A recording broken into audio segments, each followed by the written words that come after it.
position right now. Arsenal don't really like being chased. They're not used to being chased. They used to be the chaser. So great position for Villa to be in, but can Arsenal flex their muscles? Aston Villa, as we get underway, have won their last 11 home games in a row now in all competitions. This is a formidable place to come. But Everton did take points off Villa earlier in the season. It was a scoreless draw on Merseyside. Immediately, Rodgers in and he shoots. And I thought it was going to be the earliest goal of the season. It comes back off the post into the arms of Emi Martinez. What about that? Merlin Roll, within seconds of kickoff, almost gives Everton the lead. I cannot believe how quickly that chance came. It was just a hoof up the pitch from Pickford. I'm not sure if Martinez got a finger on it or not, but Roll, he just sort of bounced into the box. It beat Martinez. He went past him. It's rolling in the net. It hits the post and bounced back into his hands while he's on the floor. That would have been within 20 seconds. Merlin Roll, the German, hitting the post for Everton. Well, what a start that might have been for David Moyes' team. And it's another reminder, for as good a Villa has been, this is the Premier League, and on their day, anyone can beat anyone as Pickford miscues and gets a few jeers from the home fans as his ball goes straight out of play. Yeah, who said the long ball is dead? It worked again. How many times are we going to see that?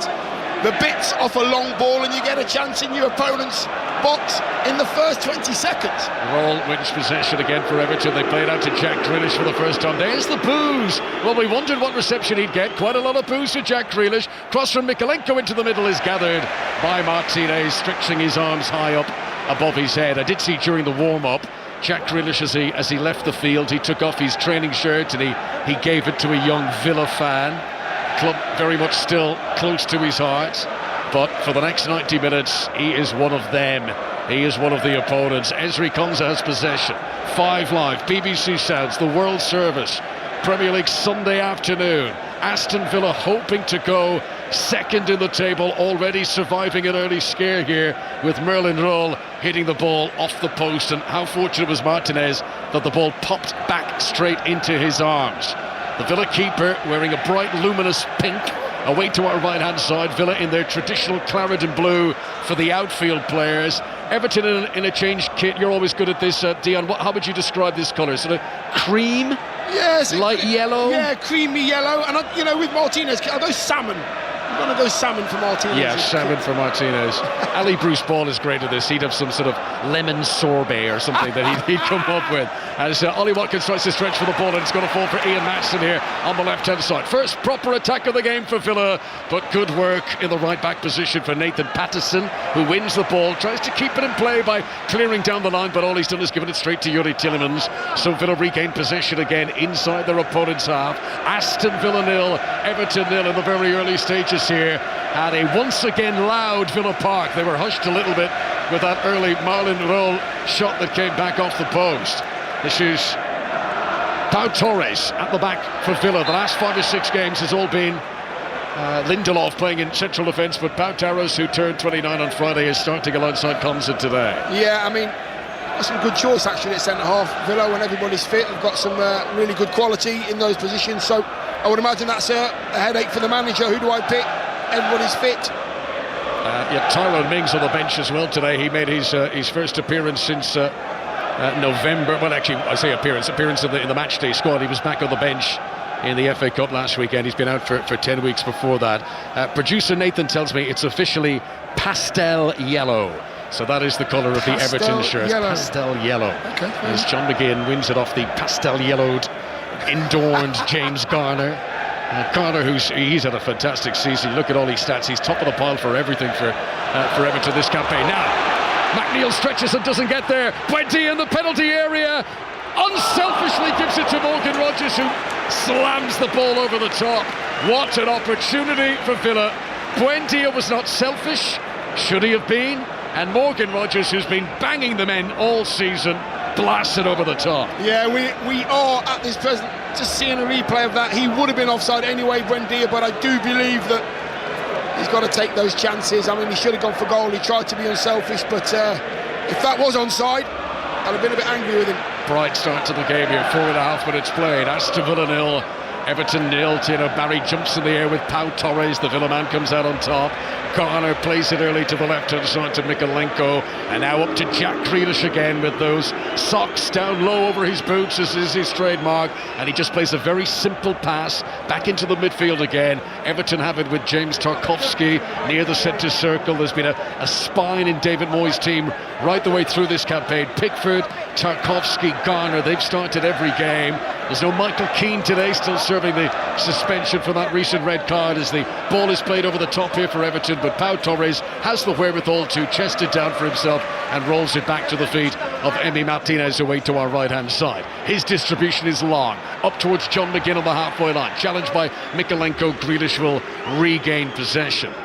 I do feel there is much love for Grealish still for the Villa fans, but those who want to boo are going to be very evident whenever he's got the ball today. Yeah, they're making themselves heard without a doubt. There's always going to be love for Jack Grealish, and I think the majority would love him in a claret and blue shirt without a doubt. But he's a danger, that's why they're booing him. He is a danger. Foul on John McGinn on the halfway line. Villa take the free kick quickly. Yuri Tielemans, the Belgian, plays it with the outside of his right foot in front of Pau Torres, encourages the Spaniard to come over the halfway line. Emi Buendia, who's got a good record against Everton, 3 goals against them in the last 4 seasons, and now Matty Cash on the right hand side, who scored against Everton here 4 campaigns ago. Konsa has it bang on the halfway line.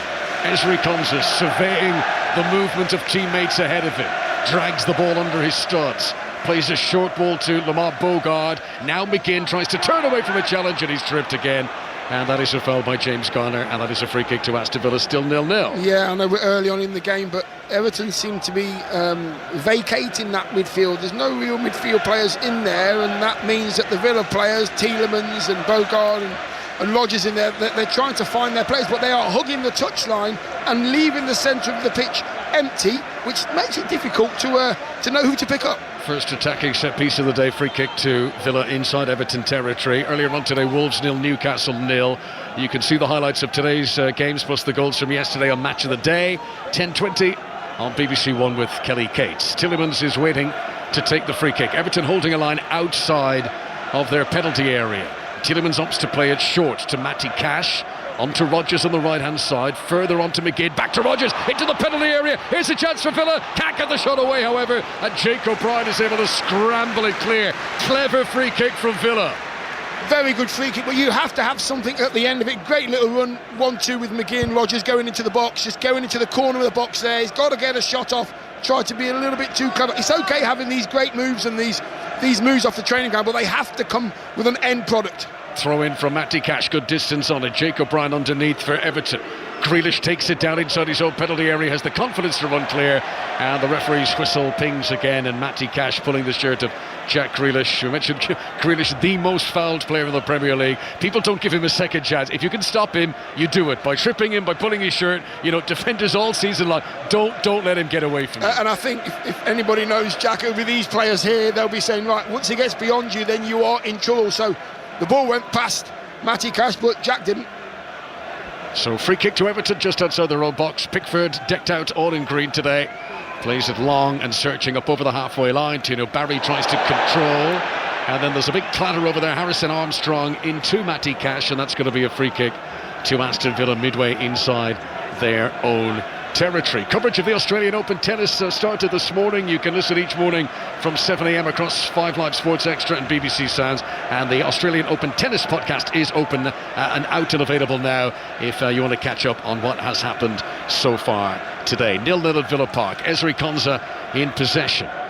Rolls it short into the midfield, into Lamar Bogard, and back again to Matty Cash on the right hand side. Jack Grealish just runs up to hover in his orbit, and that forces them to roll it all the way back to Martinez. In the snooker at Alexandra Palace, it is finals day at the Masters. Here's Jamie Broughton.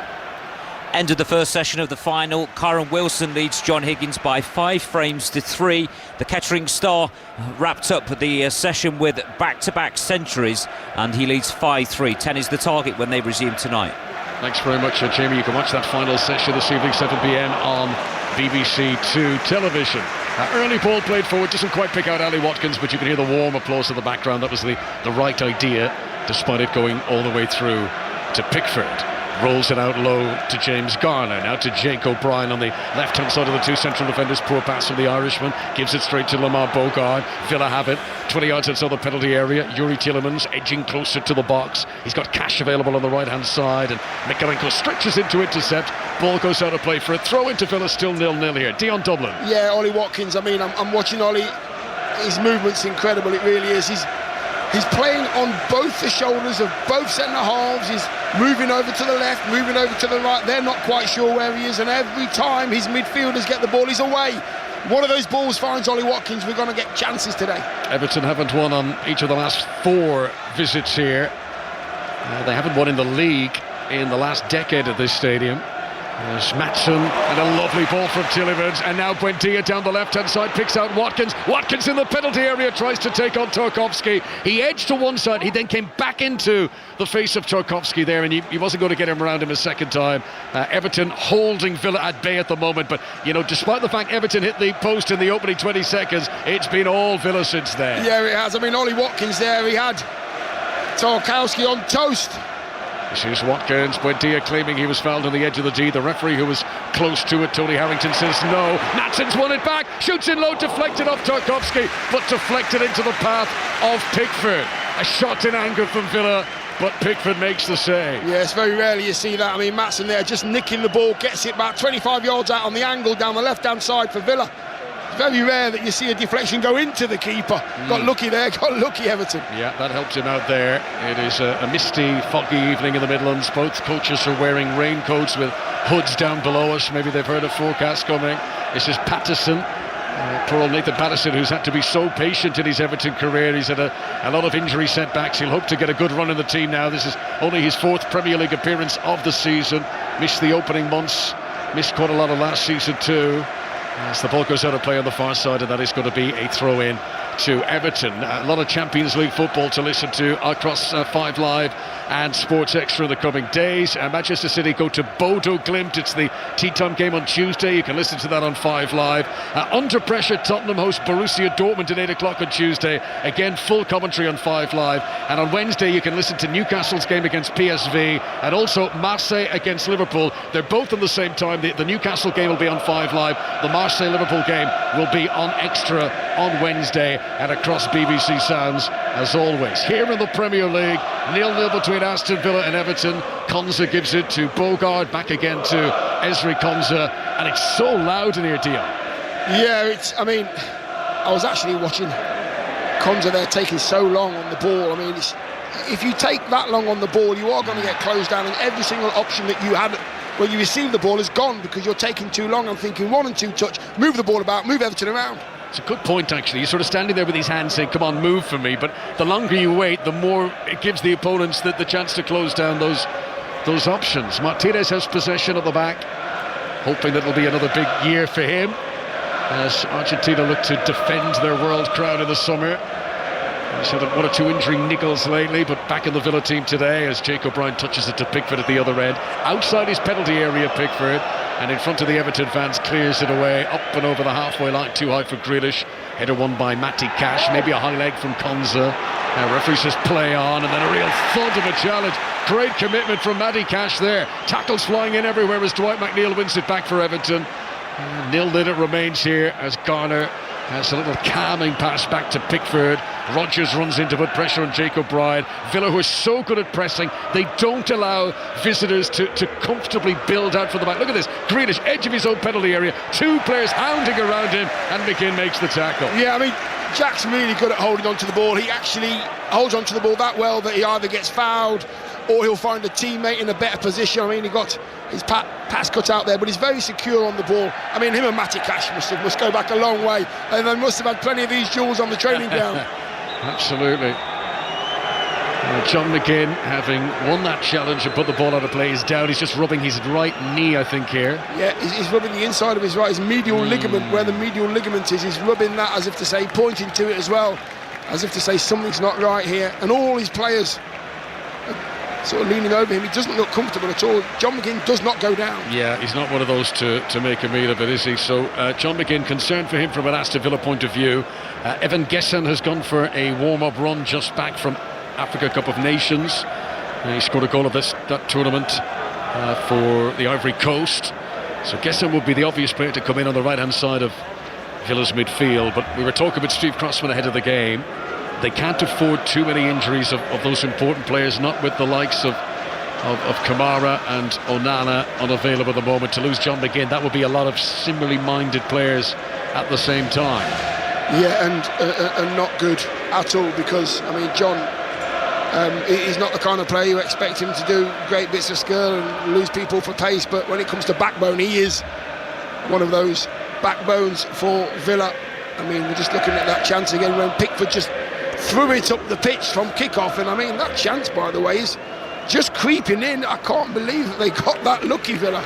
It's these tiny margins, you know, that goes in. Yes. It's a different story here if Everton had scored, and I think at the time live we said it was inside 20 seconds. Apparently it's been timed at 11. Wow. 11 seconds. Wow. Would have been one of the fastest goals ever in the Premier League. But it didn't go in, and those little things can massively change narratives. McGinn is back up to his feet, but he doesn't look very comfortable. I think that might be him done for the day. Yeah, he's proper hobbling as well. He wanted to come all the way back across the pitch to the dugouts, but he's had to hobble off 5 yards. The far touchline there, and he's limping really gingerly on his right knee.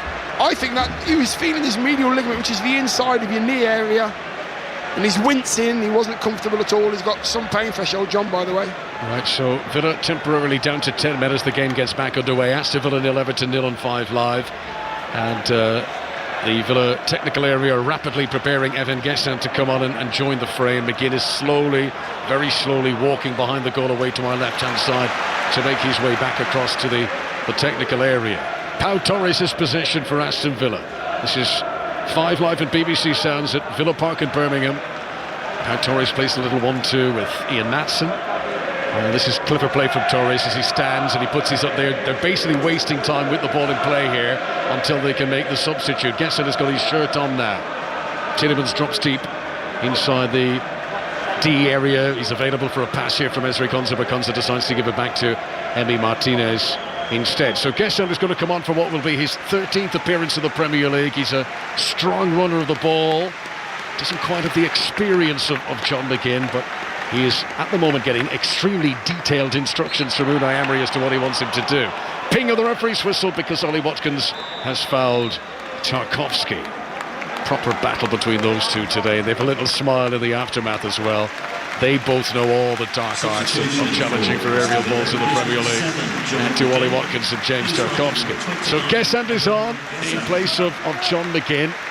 Is this going to have an effect for Aston Villa? 0-0. 17.5 minutes played. Pickford comes well out of his penalty area to take this free kick. Still the yellow ball, still the high-vis ball in use of the Premier League these days. He's launched it long towards the end of the Villa penalty area. Tilo Barry jumps really well in the air to win the header, but then Matty Cash tries to cushion it back to Martinez, and it wasn't a very soft cushion. It had a spring in it, so Martinez wasn't able to keep it in.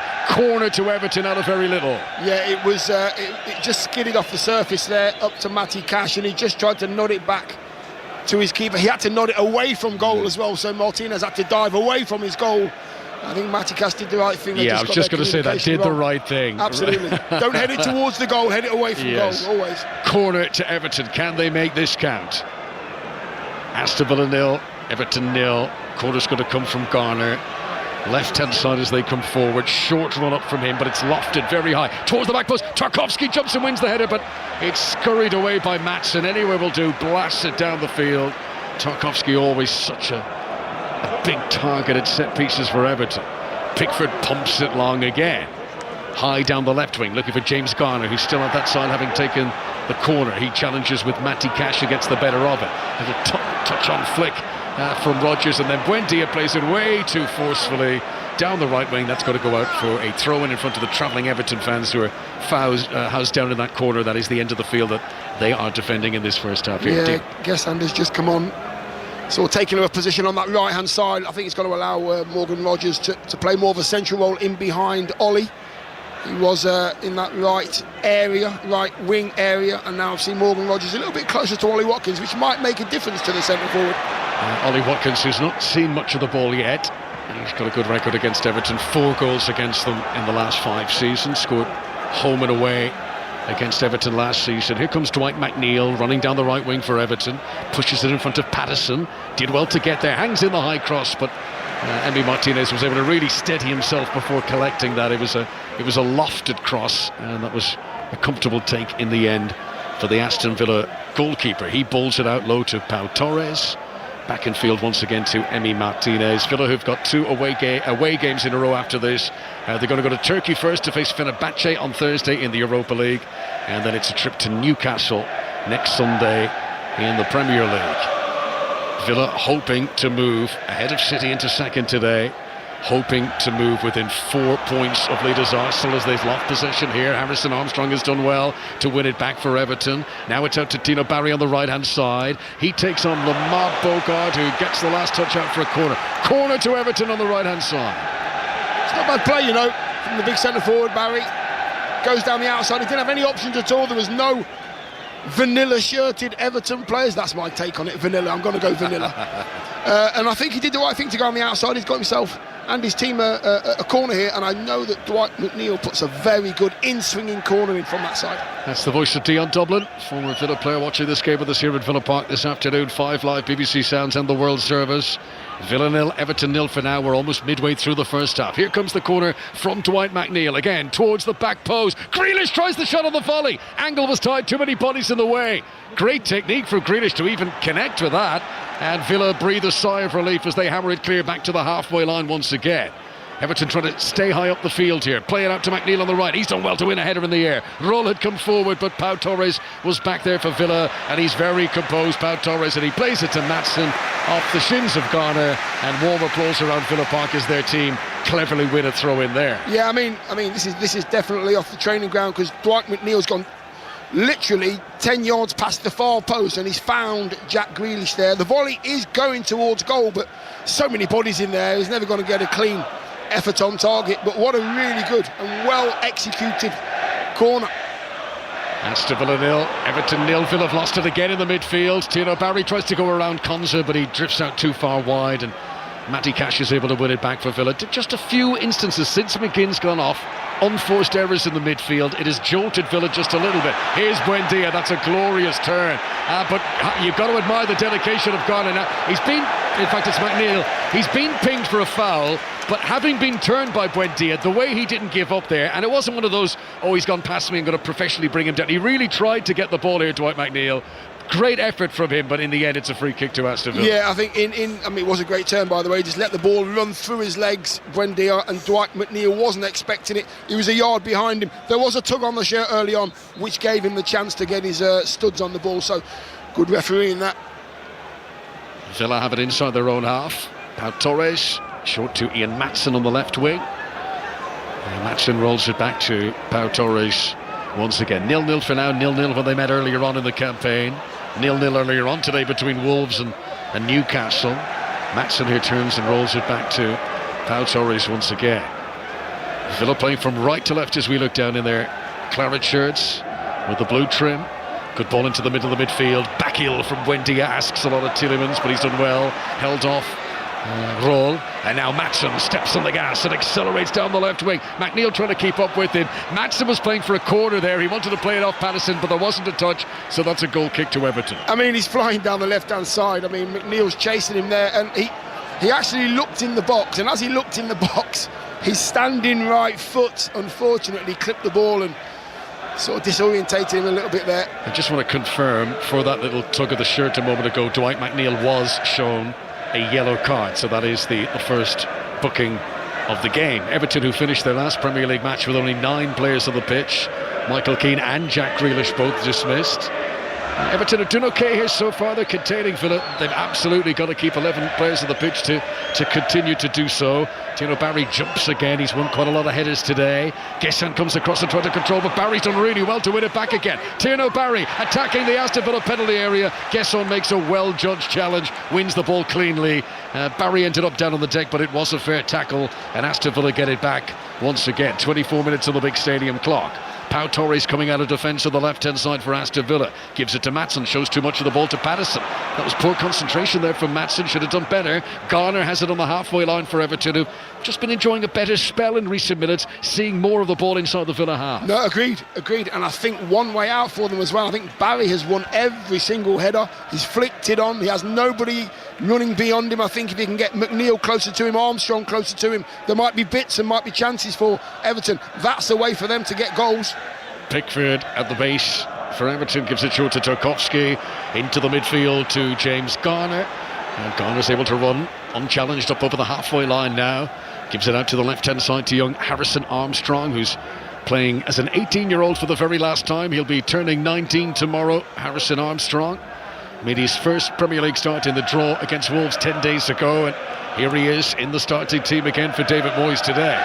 Pickford plays it to Tarkowski, slightly soft pass. Tarkowski's not been able to clear it properly. This is Buendia for Villa, 10 yards outside the area. What a glorious little flick that was from Buendia to give it to Ollie Watkins. But they're taking too long here, Aston Villa. Everton have been able to get bodies back behind the ball, and any little element of surprise has now passed. Tielemans has safe possession, plays a couple of 1-2s with Ian Maatsen. Just for a moment as Buendia burst through there, I thought Villa were going to get the opportunity to take a shot, as we feel just a few speckles of drizzle falling down upon us now inside Villa Park. Maatsen gives the ball back to Tielemans once again. Villa holding on to it here, but they're not really going anywhere, and it's back towards the centre circle again in Ezri Konsa. Yeah, that's when you need to have those players in the midfield that are happy to try those passes in between those Everton shirts. Really commit, make sure your forward players are making runs, otherwise it becomes a little bit slow and all those gaps go when you hold the ball for too long.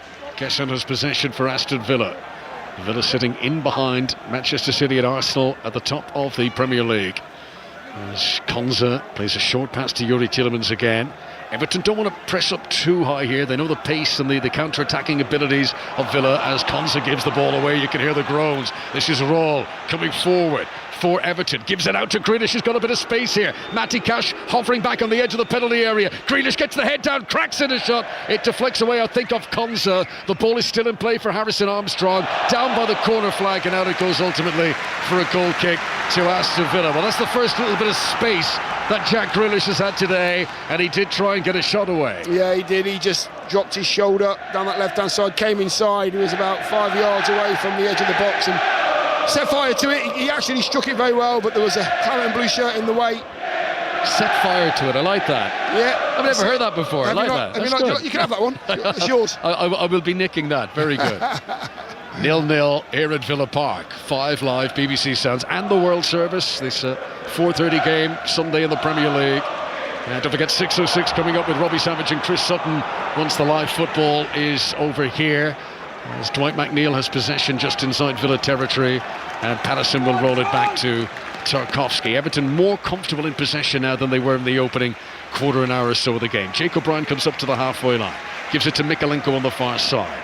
Touched back by Armstrong into his own half again. Everton through Garner, Tarkowski now over to McNeil on the right wing. David Moyes is pointing forward. He wants his team to get into that Villa half. Maatsen's going to try and shield this by the byline, and under pressure from Patterson he does well, and the ball goes out for a throw-in to a goal kick for Aston Villa away to our right-hand side. Yeah, I think both sides are sort of playing at the same kind of tempo. There's been a few passes that have missed 3 or 4 players out of opposing shirts, and it's made a difference, but then it's slowed down again. I think the game's been played at a slow tempo. Both sides will create so many more challenges if they can move the ball 1 and 2 touch. John McGinn went off 10 minutes ago, and I think it's not an over-exaggeration to say that Villa have just struggled with that little reassessment now. Gesson's come on, but they aren't flowing quite as freely, and you know they will settle into now what are the 11 players on the pitch. And Unai Emery is still, trying to get the attention of individuals here, trying to give little tweaks and instructions down there to try and get more out of how his team are playing at the moment. Relentless support from the home fans here, enjoying what's been a fantastic season for Aston Villa. But of course, with strong results comes expectations. Now they want even more. Buendia tries to play one of his flicks, but Tarkowski came in to win the ball back for Everton. Tino Barry tries to take them all on, but loses out on the edge of the penalty area. Bogard stood strong, and the ball is comfortably back to Martinez again. Yeah, done well there. Bogard helped Torres out. Torres trying to play a ball through, got cut out straight into Barry's feet, and he was looking to get a shot off, but Bogard there just putting him off balance there a little bit with a little nudge on his left shoulder, and they get the ball back. You need to do that as a midfield player. See the danger, quash it. Premier League review coming up at 8:30 after 6:06 and 5 Live. More reaction to the weekend's events as here come Villa on the attack down the right-hand side with Matty Cash. Jake O'Brien has held him up. Again, there's a little hesitancy from Villa. When they do get into attacking positions, that things seem to slow down a little bit, and I mean, not dramatically, but you can sense little frustrations around the ground that they're not being a bit more emphatic. Morgan Rogers caught late in a challenge there, is slow to get back to his feet. Referee Tony Harrington saw that. I think it was a foul, but because Villa still had possession, he has allowed play to continue here. Tielemans, good ball in, Gesson! Can't get the clean shot away. Excellent work from Mikalenko, who tracked that run from Gesson and was able to take the sting out of the shot. It is a brilliant ball from Tielemans, centre of the pitch. I mean, Gesson's run from right all the way towards that centre spot, the ball actually arrives perfectly for him for a first time finish. You don't get time to take 2 touches when you're 15 yards away. First time finish, he scores. Jack Grealish, who was run half the length of the field here, he thought it was going to be a corner to goal kick. Grealish picked that up inside his own half. He's run all the way to the corner flag. Real sort of Grealish swagger of a run, but Cash tracked him there. And despite Grealish thinking he'd done enough to win a corner kick, the referee Tony Harrington points towards the edge of the 6-yard box, and it is possession back to Aston Villa. I love that, don't they, the fans? They want to see Jack frustrated, they want to see him trying things and it doesn't work. And I think this Villa till I die shout is for Jack Grealish, let me tell you. I mean, you know, there have certainly been more controversial exits. They got an awful lot of money when he left, Jack Grealish. Which has helped Villa to rebuild the team, and you know, rather than having one superstar, they've now probably got a better squad with that Jack Grealish money. But of course, they are going to get on his back at any opportunity today. 5 Live at Villa Park. Aston Villa 0, Everton 0. So the chant is, and I'm going to have to paraphrase, Villa fans are saying that Jack Grealish is not quite as good as Morgan Rogers. That's the gist of it. In a slightly more Midlands vernacular. This is Merlin Roll trying to control the ball. Oh, he's done well there. That's a smart turn from him. Now, thought about the shot for an instant. Gives it to Mikalenko. Edge of the area, drills it in. Martinez makes a good save. Pushes the ball over the top. That is threatening from Everton. Mikalenko looking for his first goal of the campaign. Put his laces through that. I was actually just about to say, Merlin, put your laces through the ball, give yourself a chance of scoring a goal. Mikalenko does just that. Needs to be dealt with as well, because it's just creeping underneath the bar. Martinez stands tall, tips it over. His last goal, Mikalenko, came in May against Fulham. Might have been a better opportunity for Roll to take that on himself there, but regardless, the corner for Everton has been taken. Garner will clip it in. Good lead by O'Brien. Flag is up, it's not going to count. It's offside. Now, it was from a corner, but because they played the corner short, credit to Villa's defence for stepping out so quickly. So when the ball comes back in again, O'Brien's towering header into the back of the net, but the flag immediately raises. We're going to get to see the action replay of this now. Yeah, and you know what? That is plaudits. That is plaudits. I mean, they will have a look at it on VAR. It looks like a close one. I'm not quite sure whose claret and blue sock that is, or light blue sock it is, but there may be a query. Is there no query with it? No? Well, look, these will always be looked by the video assistant referee. The assistant on the sideline today, Steve Meredith. Now he's on the right-hand side of the pitch, the opposite side of the pitch from where Everton's corner was played. On our replay, the one who might be playing him on is Tielemans, he was very far away from the assistant, but even then, I think Tielemans just about gets out. It's a matter of inches, but he gets out, and O'Brien was offside. It's a great spot for Meredith. No, it is, and you know what as well? This is down to the manager. It's down to Unai Emery. What he said to his defence is, if they play short corners and it goes backwards 10 yards, we come out 5 yards. And to the letter, Jack Grealish has just rolled that ball. The cross is coming in from edge of the box, and that back 4, back 5, those defenders are squeezing up 5 yards all together, leaving the forward in there. Brilliant. The goal is disallowed. Video assistant referee today is Paul Howard, assisted by Stuart Atwell, and they confirm the on-field decision. Everton's Jake O'Brien in an offside position as he headed that in. But that's a scare for Villa. We'd mentioned that Everton had improved in recent times in this game. And having hit the post after 11 seconds, Everton have now had a goal disallowed. And it just showed, you know, for as good as Villa have been this season, hoping to go second, hoping to go 4 points off the lead, every game of the Premier League needs full respect. You know, but for a whisker there, Everton could be in front on two different occasions. Yeah, and it's a really good balling as well. And Everton have got some big, tall, powerful players as well. So Villa will now have to tweak that. 10 minutes to go to half-time at Villa Park. It's been an entertaining game to watch so far. This is Maatsen coming over the halfway line, urged to attack by the Aston Villa fans. They've been scared by that disallowed goal. Maatsen stumbling a little bit, gets to the byline, pulls it back, Rodgers shoots and deflected out for a corner. Chances at both ends, and it was Jake O'Brien who, with the goal disallowed in one penalty area, is back to make a goal-saving block in the other. Yeah, listen, Morgan Rodgers is only 6 yards out there. It's great work from Maatsen down the left-hand side. I thought he'd hit the ball too hard, and he just gets there, pulls it back. Great block, great defending from O'Brien. Corner to Aston Villa, still 0-0.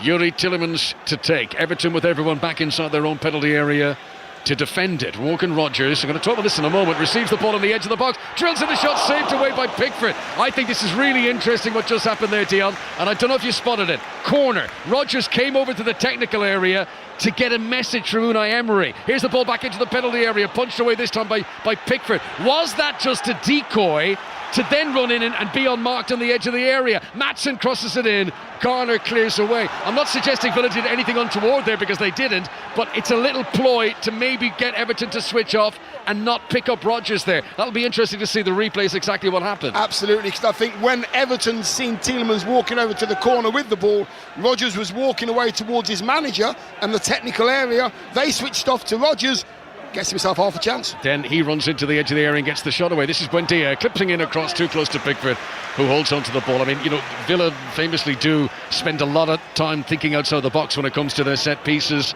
They've got Aston McPhee who helps in a lot of that regard, and you know there's so many little things. I mean, you need eyes in the back of your head watching football these days, but the amount of times a player will go down injured and it's only so they can do a team talk or little decoys like that, anything to get a split second of an advantage, and it nearly worked. And that's the thing, you know, because the margins are so fine in this quality of football, that if you do get a yard or you do get that extra touch, then you do get a chance to set yourself up for a proper strike on goal. But again, Everton have put their bodies on the line when they need to. I do like that. I like the sort of mind game element. It's like the 3-card trick. You know, we'll take our top goal scorer, we'll take him out of the penalty. No, don't mind him. He's only gone over for a shot, and then whoa, suddenly he's getting a shot away. Well, you will, as you know, having play central defence as well, that you will actually forget about players if they're not in your eye line. I do like as well how Aston McPhee, you know, he's got the long beards, the long hair. He looks like a sort of a Gandalf wizard who's coming up with these concoctions and methods of deceiving the opponents.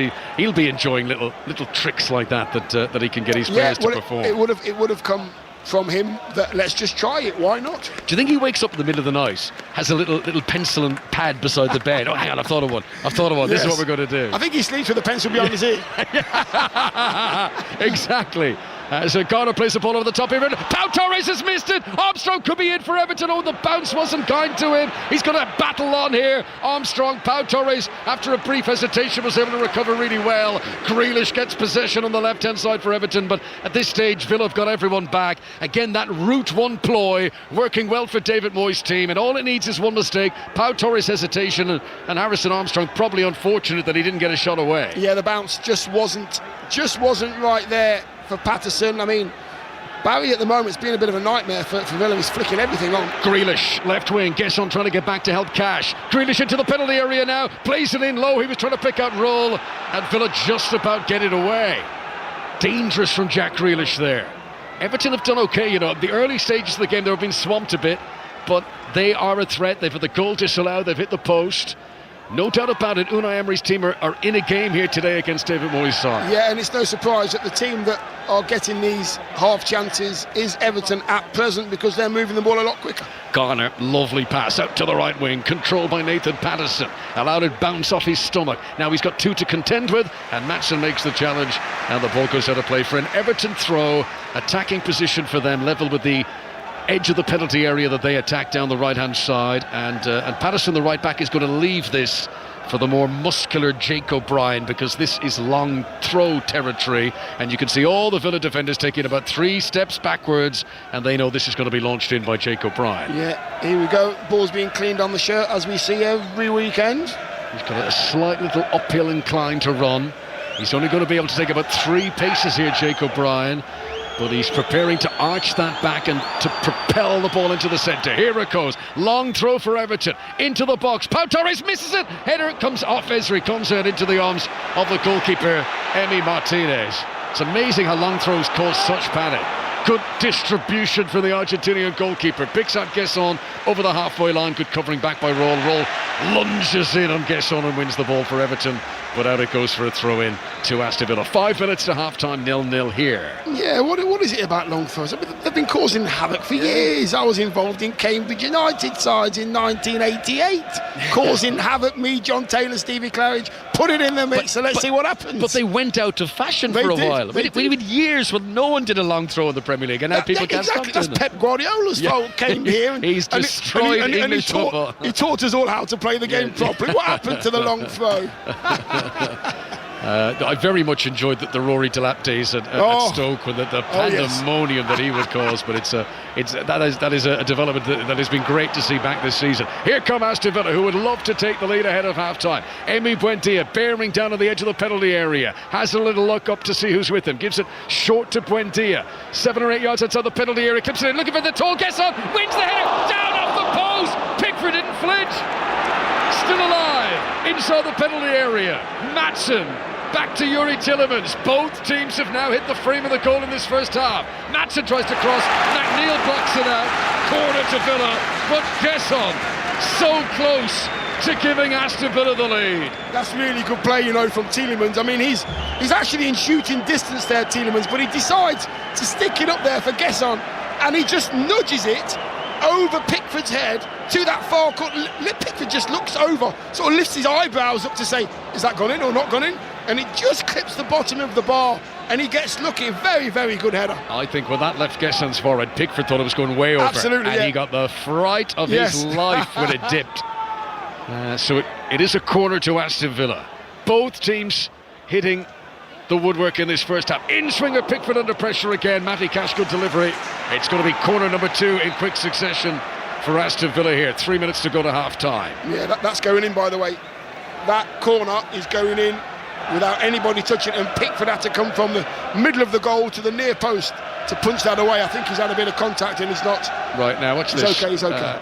Austin McPhee is giving the signals, and let's see what he's got up his sleeve here for this corner kick. They all look over to him to see what to do. Cash is going to take it. Left-hand side of the pitch as Aston Villa come forward, and most of them lurking far post from where this is going to arrive in. Rodgers comes in to take a position right on the near post, and that's where it's played in. Flick on header by Pau Torres. No one on the end of it though to get the touch. Everton able to flick away. Buendia does recapture possession, but he's back near the centre circle now. All his outfield teammates are ahead of him, and he spirals it over to the right wing, taken down on the chest by Yuri Tillemans under pressure. He's got to retreat back to Gesson. Warm applause around Villa Park as their team hold on to possession here, but we've now got just a couple of minutes plus the stoppages to go until half time, and Maatsen with the worst placed pass of the day completely miscues it and puts the ball out for a throw into Everton. He gets that one completely wrong, and what you can't do, unfortunately, on nowadays, you got away with it when I used to play, but there's no bubbles on these pitches, so you can't look down at the pitch and say, what happened there? In Dion's day, he would look accusingly at the turf and what have you done to me? But yeah, you don't get away with it. I mean, it is a green base, which wouldn't look out of place in Alexander Palace for the Masters final tonight here at Villa Park. This is Tielemans in possession, just inside his own half. Maatsen, tight corner, under pressure from the Athletic Roll. Been impressive Roll today, he's done really well in those one-on-one battles, wins possession for Everton. Garner will help it on through Armstrong, now out to Jack Grealish, rolls it under his studs, in the penalty area, Grealish tries to shoot, and Cash is able to block it again. Corner to Everton on the left-hand side. Yeah, you know what, I've been impressed with Barry today. I think he's been pretty secure up there on his own as the number 9 for Everton. He's bounced things off him, he's flicked things on, he's brought stuff out the sky, and he's got it under control. I think he's done really well, and I think when you get a centre-forward that just starts to find his form, you start to trust him a bit more. Yeah, Tino Barry, 2 goals in his last 3 Premier League games. He scored against Brentford, he scored against Forest, He's now up to 3 Premier League goals for Everton. And they hope that he's coming good now after he's settling in period. There is all sorts of pushing and shoving inside the penalty area. Pau Torres and Tarkowski. And Tarkowski falls down onto his knees and he's pointing towards the assistant there. He says, come on, how many times have I been pushed here? Pau Torres sort of wrapping his arm, trying to contain Tarkowski, wrapping his arm a little high there, around the cheekbone, and gets away with it. But you've got to be careful. I mean, in the old days it wouldn't have mattered, but nowadays you've got to be careful with any sort of raised hand to an opponent's face there, as those two continue to collide, and we still await for the corner kick to be delivered. 0-0 on 5 Live on BBC Sounds. Short again to Mykolenko. Low delivery in. That's not what he meant to do. And now he's going to turn and scamper back Mykolenko. And he does well to get to the ball. And this attack could still be alive for Everton. Garner plays. Oh, Tina Barry couldn't control. We're into 3 minutes that have been added on for stoppages as Tarkowski runs out to keep the ball in play. And he hammers it off Buendia. And out it goes for a throw in to Everton down the right hand side. 3 minutes to half time here at Villa Park and still 0-0. Yeah, Villa and Unai Emery are looking at this one as if to say, listen, we haven't got long now, chaps. There's a long throw coming in from O'Brien. Let's keep it at least at 0-0. Stay alive, stay sharp, clear this one out. Let's get to half time. Another long throw opportunity for Jake O'Brien.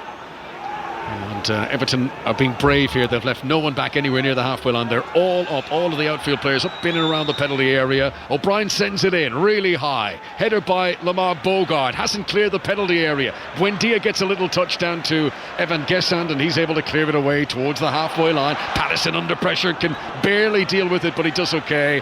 And now Jake O'Brien, having sprinted back, has got to clear away under pressure from Morgan Rogers. Ball is still in play here. Excellently blocked by Rogers. The ball's spinning right on the byline, spinning to stay in play. O'Brien trying to hold off an energetic Morgan Rogers, who just holds on a fraction too long there and fouls Jake O'Brien. And O'Brien, to be fair, knew what he was playing for there and does well to get the free kick for his team. Yeah, it takes the pressure off his side there. O'Brien is facing his own goal. Morgan Rogers is all over him, all over his back. But it's a good battle that. I think the referee could have let that one go a little bit. O'Brien falling to his feet. Pressure off, Pickford takes a free kick, and when he takes it, I think we'll be at half time. A bit of a challenge for Steve Crossman coming up over the break, Dion, because earlier on today, Wolves 0, Newcastle 0. Here, Aston Villa, Everton 0. What's he going to talk about? There's been no goals. Steve will find something. Honestly, he's got a book of rubbish, he has, Steve, and he'll open it and he'll find something to talk about. That's one in all good bookshops for Christmas. Steve Crossman's book of rubbish. Yeah. Throw it to Aston Villa. We have played 2 of the 3 minutes that are being added on.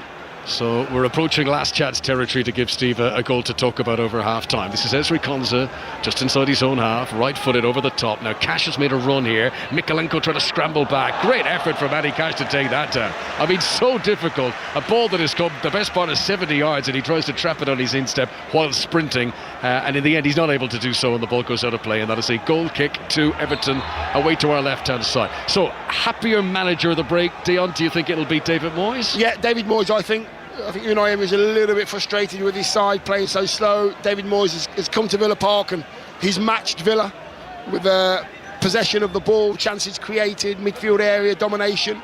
So yeah, Mr. Moyes will be happier. By the way, confirmation from the Premier League on the reason for the disallowed goal.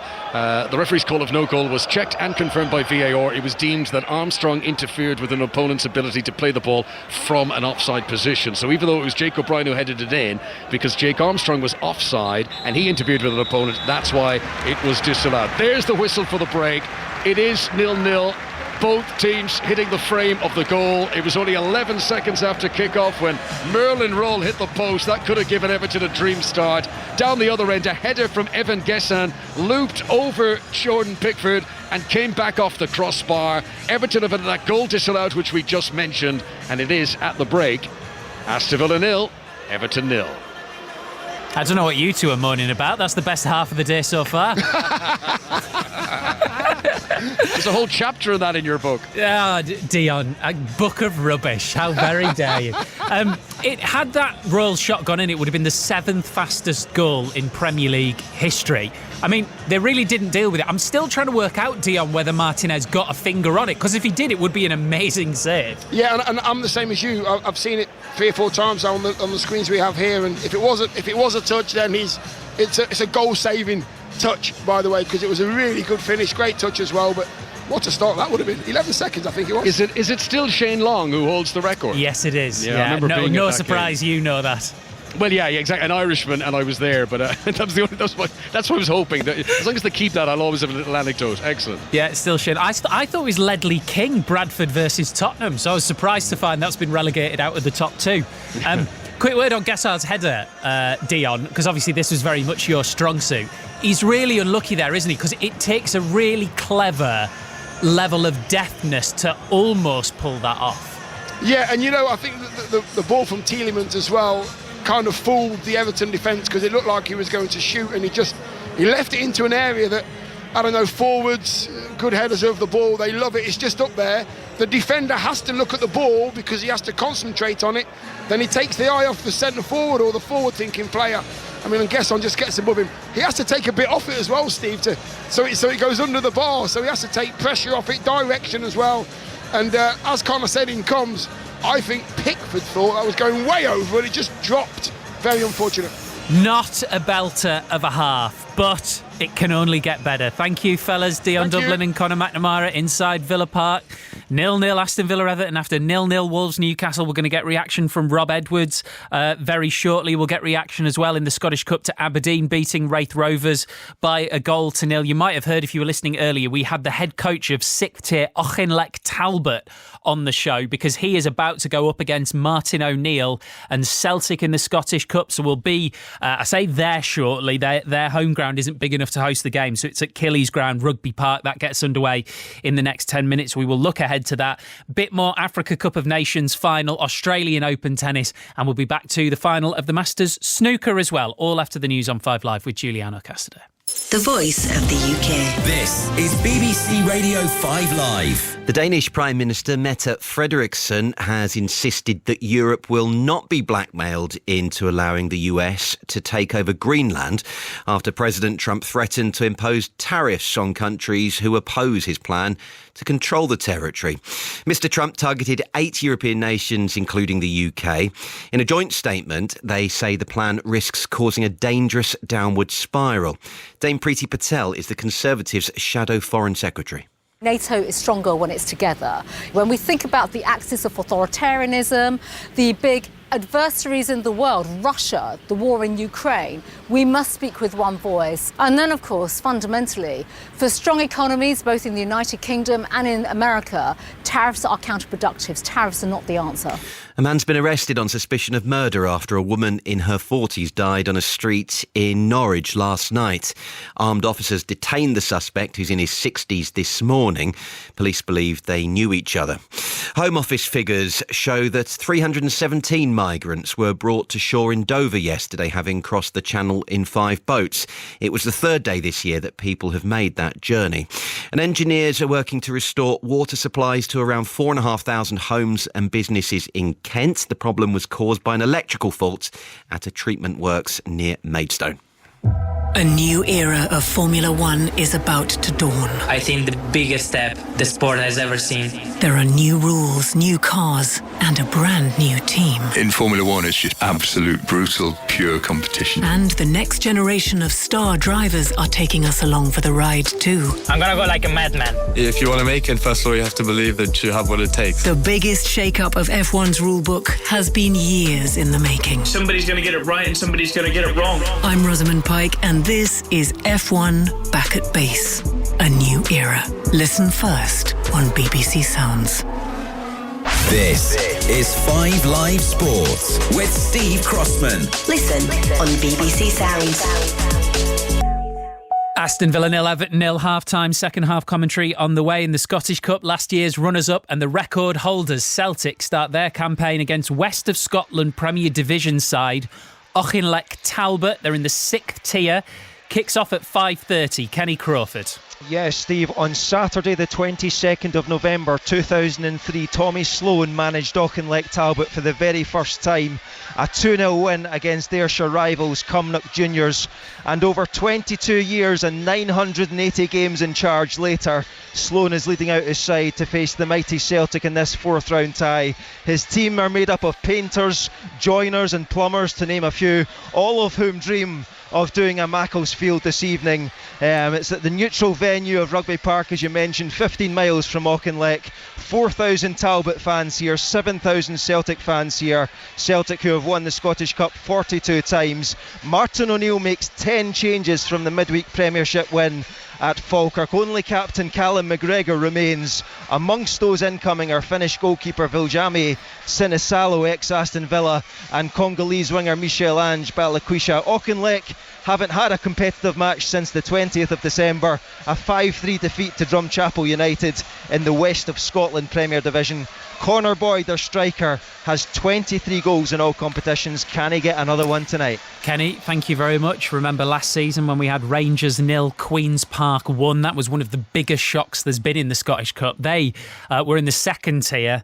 Auchinleck are in the sixth tier, so it's a lot to ask. Earlier, Aberdeen beat Wraith Rovers by 1-0, so Aberdeen are through. Let's hear from new signing Lyle Cameron and Mikey Devlin speaking to BBC Scotland's Tyrone Smith. Well, Nicky, Lyle, job done, through to the next round. Yeah, that was obviously the aim before the game, to make sure we got through, and we've seen yesterday that different results can come up in these early rounds. So yeah, we're pleased. Good win in the end. Made it probably hard for ourselves, but yeah, just pleased to get through. Lyle, happy with the debut? Yeah, definitely. I think we all know we could have been a lot tidier and we could have put away a few more chances, but at the end of the day, at this stage, it's all about getting through, and that's what we've done. I would imagine it's been a whirlwind few days for you with the move from Rangers up to Aberdeen. A lot of noise comes with a move like that. Just from your own point of view, do you pay much attention to that? And I guess from your point of view, your performances all speak for themselves. Look, I don't go on social media and all that kind of thing, so obviously before I moved up here I knew what the reaction of the fans was going to be, but that's fair enough. And look, I just need to come here and perform and work hard as much as I can for the team, and I'm going to keep doing that, so hopefully I can repay the fans. Nicky, the important thing today was getting through to the next round. Could the result be a catalyst perhaps for a more positive run going forward? Yeah, we have to make it that. It's about us now, when we play Livingston at home next week, it's about us kind of building on that. It was probably easiest way to describe it is baby steps today. We were slightly better than we have been, so we just have to keep building on that. And as you said, yeah, use it as a catalyst to kick on the second half of the season. Back into the Premier League. Earlier, finished Wolves 0, Newcastle 0. Let's hear from the Wolves manager, Rob Edwards. I think performances have steadily been trending in the right direction. But there's then nothing like results for belief, and then obviously for you guys as well, because when it's all right me just coming out and saying, oh well, we did well and we competed, but we were close. At least now we are competing and taking something from games at the moment. Still a long way to go, of course, but they're fighting. The lads are fighting. You mentioned that. Do you feel like, I know you mentioned in your programme that it's this sort of rift between the fans, but it's healing? And that's evidence of the full-time whistle? Yeah, I feel it is. You could see that throughout the game. You could hear the supporters. They're with the lads. They can see the commitment that they're giving. And then at the end as well, I think they appreciate that the lads are fighting. And we all know that is the bare minimum. I know that. I know that is the bare minimum. But, it probably gone quite bad, especially here. I think it was hard. It was hard for the lads. It was hard for the supporters then to sort of like, almost for the supporters to know what to do, to get behind the lads or to not, and then for the lads it was becoming difficult to play, so it's taken some time to try and turn things a bit. We were getting good performances away from home at first, and then we've just gradually, we're starting to click a little bit, and like I said, I know it's not anywhere near where we want it to be, but from I suppose where we were, this is probably quite good form. That's Rob Edwards speaking to Five Live's Judge Cummins. So Wolves bottom of the table, 8 points, 14 below Nottingham Forest in 17th, and the point for Newcastle moves them up to 8th ahead of Sunderland on goal difference. Once we're done at Villa Park, it'll be time for 606 08085 909 693. Chris Sutton and Robbie Savage. Afternoon, Rob. Afternoon. Well, it's a day of goals, isn't it, Steve? So I have a prediction for you. Whatever you end up talking about most tonight, it won't have happened on Sunday. That's my prediction. Correct. But listen, I'm just watching a game and I've not listened to the commentary. Why was Everton's goal ruled out, Steve? I'm seeing, I've got the sound down on the TV. I don't know why it was ruled out. Offside against Armstrong, because they will have deemed that he was interfering with play. So again, Steve, as we want to talk about yesterday's action, Man United with Carrick win, City, Arsenal, Liverpool, Spurs, Thomas Frank, of course, as it was a great show last night. And today there's no goals as yet in the both games. So VAR and refereeing, I must say, Steve, somebody who's managing now at lower levels, still a great level. I think the standard of refereeing I'm seeing and participating in is at an all-time low. I really do. I've spoke to Howard Webb this morning, and I'm sure I'll go on to it. Not just in the Premier League, we're seeing a goal ruled out there. We're seeing the Harlem one was offside, when Semenyo scored. Again, the fine margins. I don't think Howard Webb wants it to go like this. I really don't. And I think the standard of officiating, not just from Premier League, but at all levels, and managers of non-league, give the show a call, because I think it's an all-time low. And again, it's, we drew yesterday and we had a couple of really bad decisions against us, but this is not about us. It's about the standard of refereeing. And there needs to be more education, Steve. There needs to be, more help for officials, the fourth official. And I'm led to believe in the summer that Howard Webb and the team are going to be putting on, an event to try and help educate more of the referees, and that's what it needs, because honestly, Steve, we've seen again a goal ruled out. Is this what football's come to, ruling goals out for this? And I see non-league managers saying about the standard every single week. It's a hard job and they need help. But dear me, Steve, the standard of officiating across the country at all levels is, my opinion, is the worst it's been. I definitely think that'll get people talking. Thank you, Rob.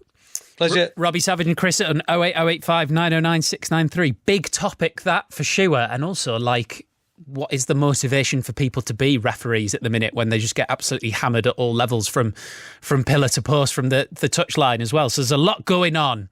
That's a really interesting talking point, that. So 6:06 once we're done at Villa Park. In the fourth round of the Women's FA Cup, wins for Tottenham, Manchester City, Manchester United, Liverpool and Brighton. Biggest win of the day. Charlton beat Swindon. That finished 10-0.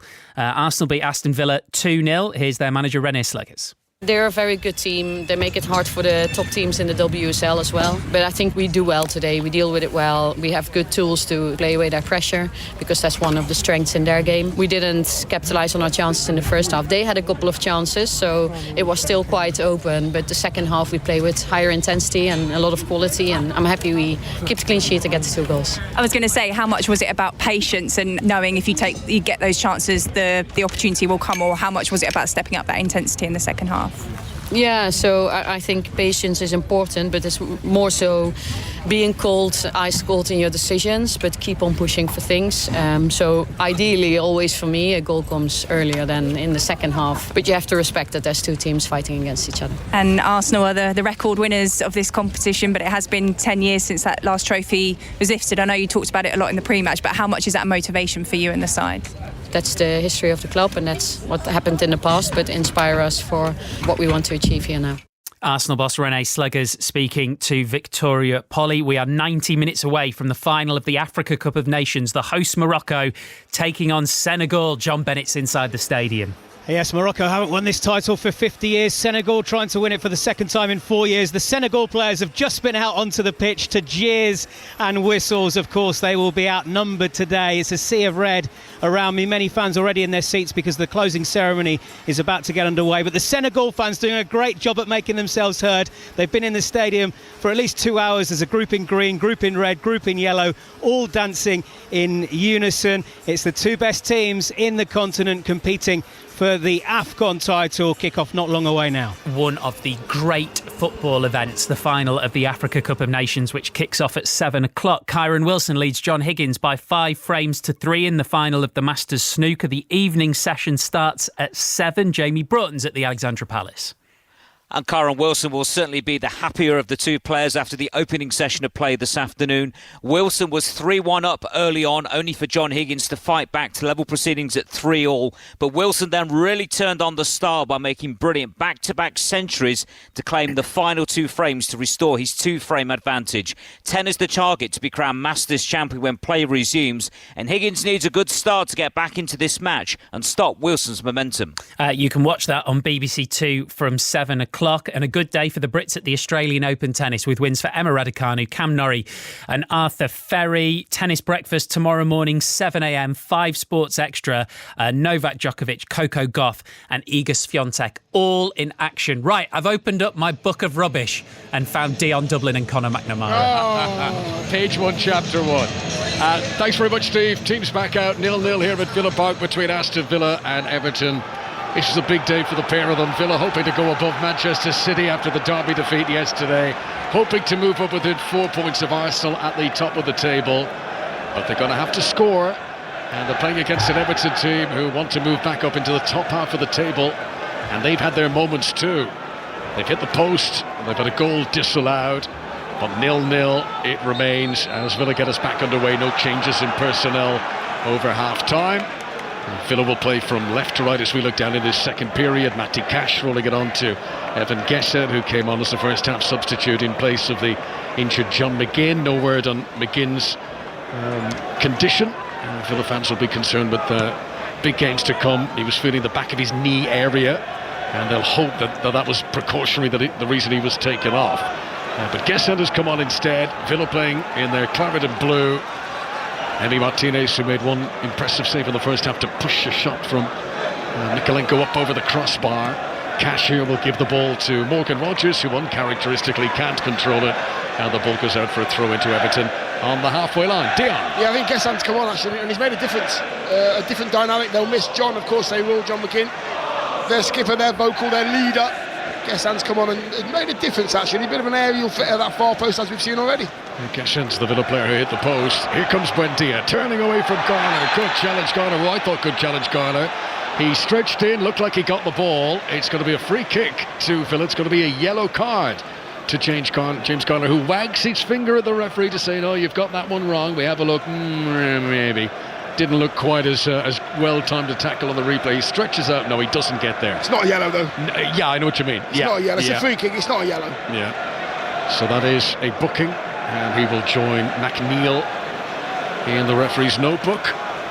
So 2 yellow cards now for Everton players. Free kick to Aston Villa just over the halfway line. Yuri Tillemans prepares to take this one. Again, Everton, as they have been doing today, free kicks in this location, they step a few paces out to the penalty area. Villa play it short to Matty Cash. A hungry Jack Grealish goes sliding in on him, and when the ball is played forward, Villa had strayed offside. So Everton coping well, defending that set piece. Yeah, I think these the set piece coaches are, invaluable in certain situations where they make things happen, or you can do something quickly, but on the odd occasion, you can overcomplicate something, overcomplicate a situation where you can create a danger with the extra pass. So sometimes it works and sometimes it doesn't. So here is Ollie Watkins near the centre circle for Aston Villa. Yuri Tillemans will roll it out to Maatsen on the left-hand side. Villa have it again. Tillemans has to drag it away from Tino Barry, but he does well. Back out to Ian Maatsen. Unable to encroach too deep into Everton territory. David Moyes well positioned over on that corner of the pitch. Lamar Bogard in danger of losing it here, but he's been fouled by Grealish. Free kick to Aston Villa just inside their own half. And Unai Emery wants this free kick taken quickly, and he's crouching down as he likes to do on the edge of the technical area. Konza has it, 10 yards inside his own half. 3 very valuable points up for grabs today. Every Premier League game has 3 points, but after City lost, after Arsenal drew yesterday, Villa will kick themselves if they don't win here and take advantage of those results. 3 minutes played in the second half. Emi Martinez plays it out to Pau Torres. Torres, who only made his comeback from injury in the FA Cup last Saturday, delays his first Premier League appearance in a month and a half. Good ball. Maatsen receives it over the halfway line. Sliding in, Nathan Patterson wins it for Everton, and that one's not a foul. He came in, he crunched into Buendia and won possession. Then the hostilities continue. Morgan Rogers fouls Patterson. Referee gives the free kick to Everton. Quite a lot happened there in a matter of a few seconds. Yeah, I think it's the Patterson tackle. I think that Morgan Rogers is not happy with. I think it's a decent challenge, to be honest with you. In front of Buendia, nicks the ball off him, and then Rogers is not happy, so he drags him back. Everton take the free kick. They work the ball to Jack Grealish on the left-hand side. Grealish tries to put the brakes on. Studs give away under him. Ends up at his backside, and that brought the roar from the Villa fan. Who Villa come on the counter-attack. Ollie Watkins into the penalty area, tries to shoot, good block. Tarkowski stood his ground. Villa still have possession. They have it with Maatsen on the left-hand side. That was a very rapid counter-attack from Villa there. That's what their fans want to see a bit more of. Cash crossing from the right-hand side. Header is just off target. Yuri Tillemans holds his head in his hands. That was so close to giving Villa the lead. It's amazing how you move the ball quickly. I don't think there was a Villa player. 5 Villa players were involved in that attack there. They touched the ball once, twice, and Tielemans gets a header from about 8 yards out. Just gets it all wrong, timing wrong, but Claret and Blue Shirts committing themselves forward. Quick cross, you give yourself a chance. Yuri Tillemans, who has not scored in the Premier League this season. He's got 1 goal in the Europa League, scored against Basel last month. That could have been a big moment for him. 0-0 it remains. Maatsen with an interception, but the whistle is blown. Free kick to Everton. So if you weren't with us in the first half, Merlin Roll had a shot after 11 seconds that came back off the post. Everton close to taking an early lead. There was a header off the crossbar by Guessant. There was a goal disallowed when Jake O'Brien headed it into the back of the net, but Harrison Armstrong, somewhat controversially, was adjudged to have been operating in an offside position and interfering with an opponent. And I think in lieu of goals today, the conversation about that could take up much of the conversation on Match of the Day later on this evening. Kelly Cates joined by Joe Hart and Ellen White. But there's been a few interesting decisions this weekend. I was at the Manchester derby yesterday when might have been an early red card shown in that one. Here comes Morgan Rogers for Villa. Just seemed feet gave away underneath him as he was getting ready to set himself for a shot there. He wasn't fouled, but he went down. Cash plays the ball into the penalty area to Ollie Watkins, tries to fizz it back across the face of goal, and Everton are able to clear it away, and Villa are trying to move up a gear here in the second half of the game, still 0-0. Yeah, he just couldn't sort his feet out. Morgan Rogers, he was flying towards the edge of Everton's box, and just as he wanted to take the shot, he got crowded out by a load of Everton shirts. Chance gone. But the pace of the game is better. Yeah, they've just stepped on the gas a little bit. Lamar Bogard. Oh, that's a poor pass. Dwight McNeil's going to intercept for Everton. Could he be away here? No. Pau Torres slides in. Otherwise, Dwight McNeil might have had a run from the halfway line. Here come Villa. The volume's gone up a notch. Midway inside the Everton half, Maatsen swerves away from Tino Barry. Now he's got Nathan Patterson to deal with. Dwight McNeil makes another interception. Groans from the Villa fans. Been impressed with Everton today. They've got a good attitude. They're giving this everything. 0-0 for the moment against high-flying Villa. Chance for Everton to counter-attack. Grealish on the halfway line. Villa working hard to get bodies back. Grealish may be fouled there by Melikash. Play on, says the referee. Harrison Armstrong gets it. Gives it back to James Garner. He's a long way out. He fancies it. And he balloons it over the crossbar. I think he realised, to score from here, I'm going to have to absolutely lash this, and it all went wrong. He must have promised somebody a ball in the crowd. It's gone way over the top. High, wide and handsome. I think his eyes lit up. I genuinely think he was a little bit closer than he was. He was 35 yards out. Never troubled Martinez. He's been in the goals lately, James Garner. 2 goals in his last 4 games in all competitions, but in truth that was not troubling Emi Martinez there. 0-0 it remains. Tarkowski wins a dominant header against Ollie Watkins. Everton get it down on the deck. Neat interchange of passes. That's really good. 4 passes fizzed in really quick succession, but Villa get it back again through Matty Cash. Rogers midway inside his own half. Short to Emi Buendia. Doesn't even look. Knows where Maatsen is. Rolls the ball ahead of the Dutchman, and Villa are on their bike here, up over the halfway line. Everton have to drag bodies back into position. Buendia takes up possession again. Midway inside Everton territory. Central location. Matty Cash has got loads of space on the right-hand side, but Villa bring it down the left. Yuri Tillemans. Back to Pau Torres again. Control from Unai Emery's team. They'd rather play a safe pass and keep possession than gamble on a dangerous pass that could give it away. Watkins crosses in low from the far side, but that ends up in the gloves of Pickford. Yeah, I think it's going to be one of those passes you're talking about, a pass that's a bit of a gamble, a pass that just might get cut out, but if it works, you're going to create a clear-cut chance. I think there needs to be more of that. It's been too safe for me. This is Konza winning the sprint against Tino Barry, rolling the ball back to Emi Martinez. Villa will look to play their way out again from the back.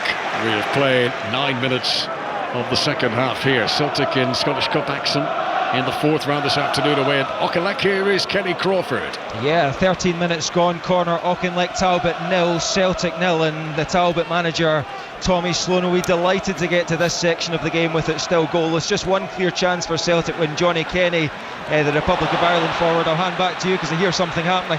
You're okay, Kenny, off you go. Johnny Kenny, the chance at point blank range, which was really well saved by Willie Muir.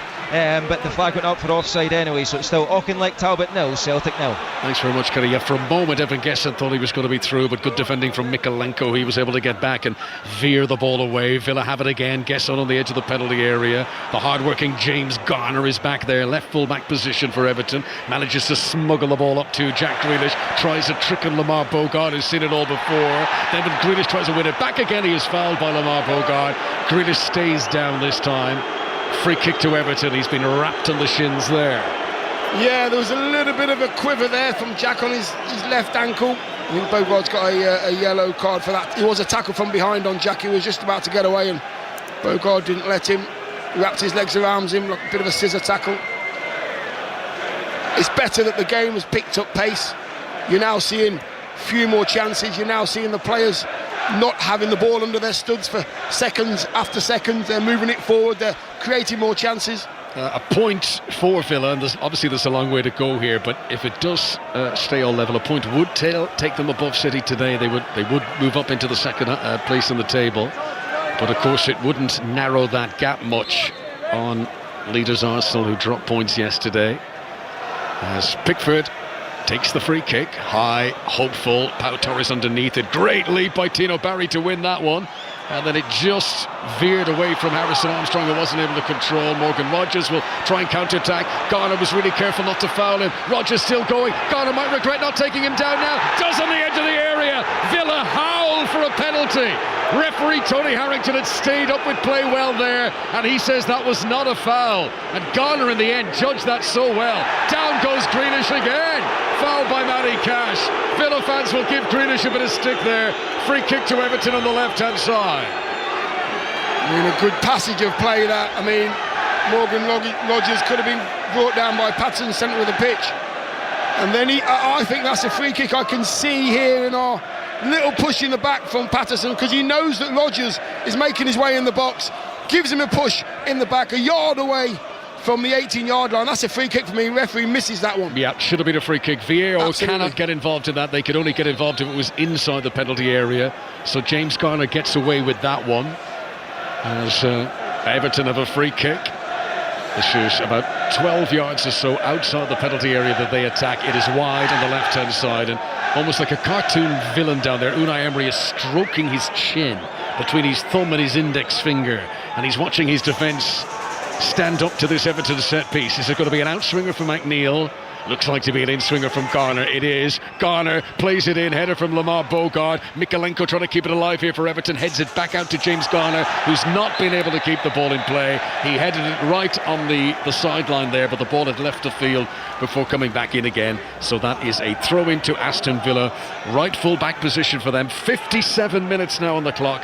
Aston Villa 0, Everton 0. Dion. Yeah, I mean the free kick before this one, the ball into the box towards Barry, the big hoof forward from Pickford about 2 or 3 minutes ago. Barry on the end of it again. I'm thinking to myself, if Villa allow those balls to keep coming in the box, Barry is going to get on the end of one of them sooner or later. They've got to stop the cross. Yeah, the longer this one stays 0-0, the more we think just the one goal could take all 3 points today. Everton, who began the day in 12th position, hoping to move above Brighton, hoping to move above Fulham, and tuck in behind Newcastle and Drew. Here's a chance for Everton. Dwight McNeil shoots. It's only been parried by the goalkeeper. It's into the back of the net. Following up, Tino Barry gives Everton the lead. His third goal in his last 4 Premier League games, and Aston Villa are behind. Wow, a mistake in defence by Villa.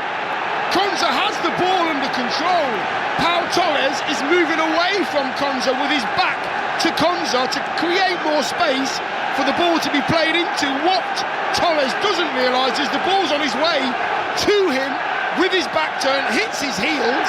Dwight McNeil receives the ball, puts it on that favoured left foot, tries to curl it into the corner, and it should be a safe two-handed dive to the right-hand side for Martinez.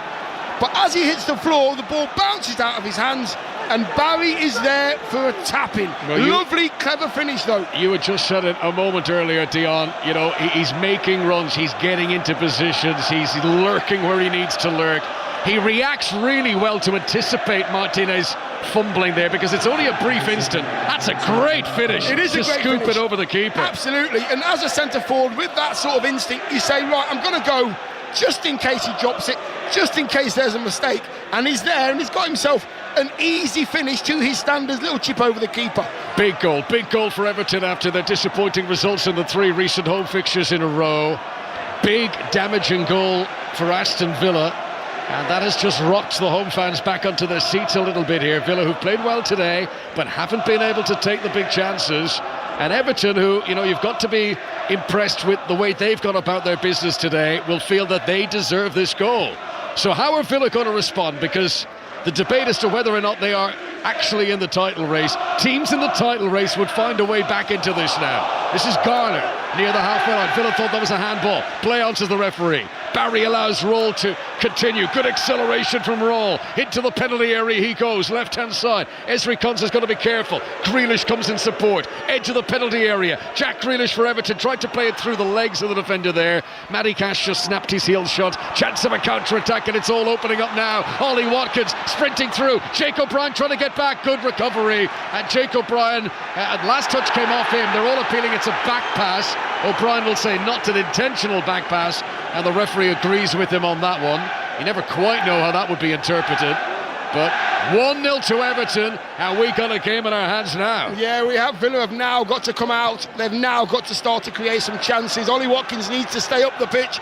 Ollie Watkins needs to stay in between the two centre-halves so they have an out ball. Tino Barry, who in his first 18 Premier League appearances only scored once, has now got 3 in his last 4, and Everton fans overjoyed as they believe that the Frenchman's career in the Premier League has finally been kick-started. He's worked really hard today. He's got himself onto most of the things that have been put in the box by Everton shirts. He's created mayhem with those two centre-halves there, Torres and Konsa, and he's just been a bit of a nuisance, but he's got his rewards for his hard work so far. Dwight McNeil jumps in the air with Maatsen. Awkward fall for McNeil, who stays down here. Everton want play held up. Referee Harrington says no. It's not a head injury. He's holding his shoulder, Dwight McNeil, and he does get back up to his feet. So far this season, whenever Everton have scored the opening goal in the Premier League, they have never ended up losing the game. 62 minutes on the clock. Maatsen, left-hand side for Aston Villa, comes over the halfway line. Ollie Watkins lays it off to Buendia, midway into Everton territory now. Emi Buendia looking up, but even though Cash had made a clever run into the penalty area, Buendia couldn't spot the pass. This is Maatsen, just outside the box on the left-hand side. Gives it to Yuri Tielemans. Right-footed shot from Tielemans is blocked, and Everton defenders have done that so well today. There's so many occasions where Pickford hasn't needed to make a save because the shot has been blocked at source. Yeah, and I think because Villa haven't been moving the ball as quick as I would like them to, it gives those Everton shirts chance to get back into position, into that 5-4-1 formation. 5 Live, BBC Sounds and the World Service at Villa Park. Aston Villa 0, Everton 1. Jake O'Brien can only touch it down with his thigh inside the penalty area, but then he's able to recover and slam the ball clear. And Tino Barry sprints after this like his life depends on it. Pau Torres getting there first, can't keep the ball in play. Everton have got Villa a little bit rattled here. They're forcing errors, and it's incredible the wind in your sails when you take the lead in the Premier League away from home. Yeah, I mean, Barry there just chasing down Torres. He left Konsa for pace as well. He was never going to get the ball. He wanted to make sure that Pau Torres was uncomfortable, and he just knocked it out for a throw-in. And here he is again, another long throw. Everton 1, Mikalenko wiping the shirt underneath his... wiping the ball underneath his shirt. There's a few substitutes warming up there in that immediate vicinity of where he's going to send this throw in from the left-hand side. Here he comes, Vitaly Mikalenko in towards the edge of the 6-yard box. Tino Barry with a flick-on header, but it goes straight to the ribcage of Emi Martinez. He doesn't mind that, you know. Barry doesn't mind a bit of physical contact at all. Dwight McNeil here wins it off Maatsen. Suddenly, Everton are winning all those 50-50 battles. They've rolled up their sleeves. They're getting really stuck in. Ball is played back to Jordan Pickford. Can David Moyes' team exert this control? They have 25 minutes plus the stoppage. Let's face it, they've got about half an hour more to go here at Villa Park, where Aston Villa have not lost any of their last 11 home games. Tense atmosphere inside the stadium right now. Pau Torres in possession, midway inside his own half. Tino Barry relentless running to put pressure on him.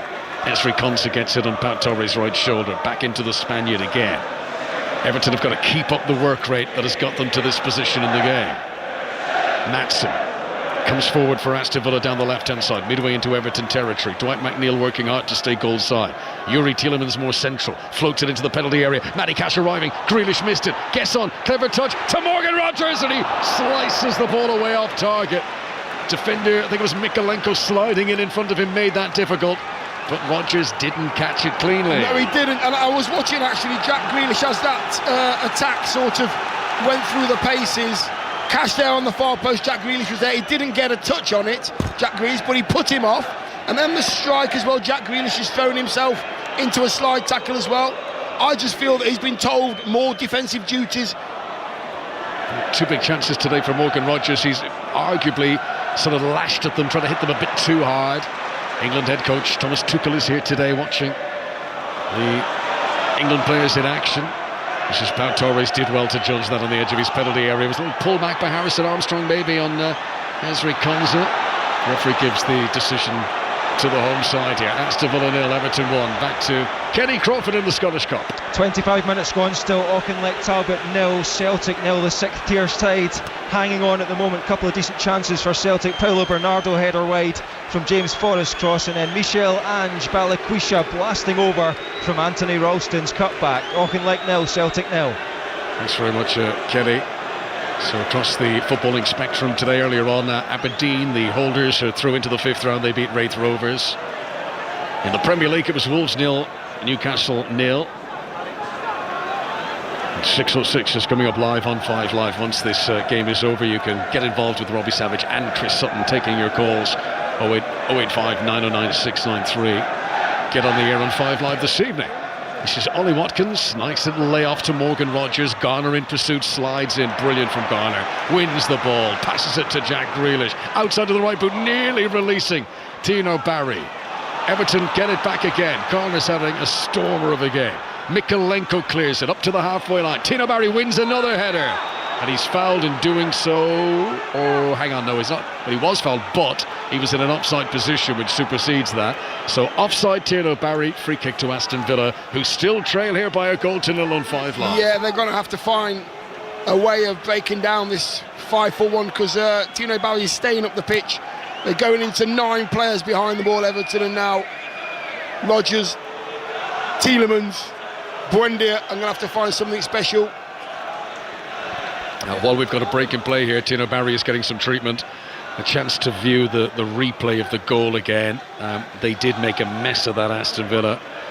Should have been cleared away.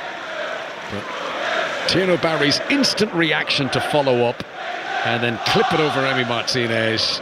And despite the presence of a defender on the goal line, who was Konsa, who tried to bicycle kick it away, and actually he got his boot to it, but he just couldn't keep it out. Brilliant finish from Tino Barry. Aston Villa trailing at home. They still have time, they still have a quarter of this game to go, but Villa need a few sparks and flashes of inspiration now. Absolutely they do, and they have players on the pitch that can do it. They have players on the pitch that can score goals. I mean, having just watched that Barry finish there as well, it's so difficult for him to just sprint to the ball and take a bit of pace off it as well. Villa preparing to make a change. Luca Digne, a former Evertonian, is preparing to come on against his old team. Not yet though. Ian Maatsen attacking down the left-hand side for Villa, sends in a low cross, comes off Watkins. Strange there, it was almost like Watkins didn't expect it to come to him. It hit Ollie Watkins. I'll be interested in seeing that again. Maatsen crosses low, Morgan Rogers over the top again. 3 chances, all off target for Morgan Rogers today. On another day, he might surely have found the net for his team. I mean, that one there, the second one out of the 2, was the harder, but the first one I'm looking at here, I mean, Watkins and Rodgers, they didn't communicate. There's no communication at all. Yours, mine, away, whatever it may be. And then the second one is behind Rodgers. He's about 10 yards, 12 yards out, I would imagine, over the bar. I think Rodgers, with his technique, should really be hitting the target. You can see by his grimace on his face, he knows he should have done better. Yeah, that was a dangerous chance for Villa, probably the best they've created in this second half. Luca Digne's going to come on. And Everton are preparing to make changes as well, maybe. It's going to be a double change. George Hemmings coming on for Villa, so they're going to make 2 swaps. As here comes Harrison Armstrong over the halfway line. The 18-year-old stopped by a lunging Lamar Bogard, and now Maatsen, who's done well in recent minutes. Maybe he's seen Luca Digne getting ready to come on, and he knows he's not to be on the pitch for long. Maybe. Here he comes towards the edge of the penalty area. Rodgers sort of stabs the ball out to Ollie Watkins. Back into Buendia. Back out to Watkins. Stepping into the penalty area. This is close cut. It's intricate. Can't get the shot away though, Morgan Rodgers. Everton, with 10 bodies back behind the ball, are able to repel again. Matty Cash, edge of the penalty area that Villa attacking the Holt end in this second half on 5 Live BBC Sounds of the World Service. Villa trailing Everton 1-0 thanks to a goal scored by Tino Barry for the visitors. Pau Torres' possession inside Everton territory, scanning the horizon, looking to see if there's a pass to pick out here. Plays it in low towards Gesson. He can't control it. Cash will receive possession on the right hand side. Matty Cash back to Lamar Bogard. Now to Morgan Rodgers. Here's the cross into the centre. Ricochets, and it's hammered away by Patterson. They're appealing for a handball in there.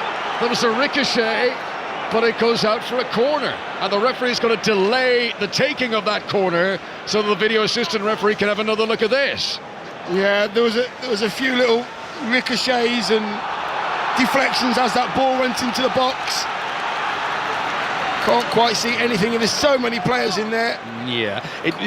So Jacob Bryan is back there, and his elbow is tucked right into his side, and it does come off that area, but that's not going to get given as a penalty. So check complete from the VAR. Still Aston Villa 0, Everton 1. And Villa have got themselves a corner on the left-hand side, taken short by Maatsen, to the feet of Buendia. Back to Ian Maatsen, now towards the back post. Dominant header by Tarkowski. Rodgers picks it up on the edge of the box. Great effort, what a save from Pickford. That was a superb shot from Morgan Rodgers. It was heading to the top corner, and Pickford has sprung to make a superb save. Yeah, I mean, Morgan Rodgers has no right at all to strike that from 25 yards out on the angle. It's going in the top corner. Pickford has to shuffle and shuffle and shuffle across his goal line, and he makes an unbelievable left-handed save, I think it is.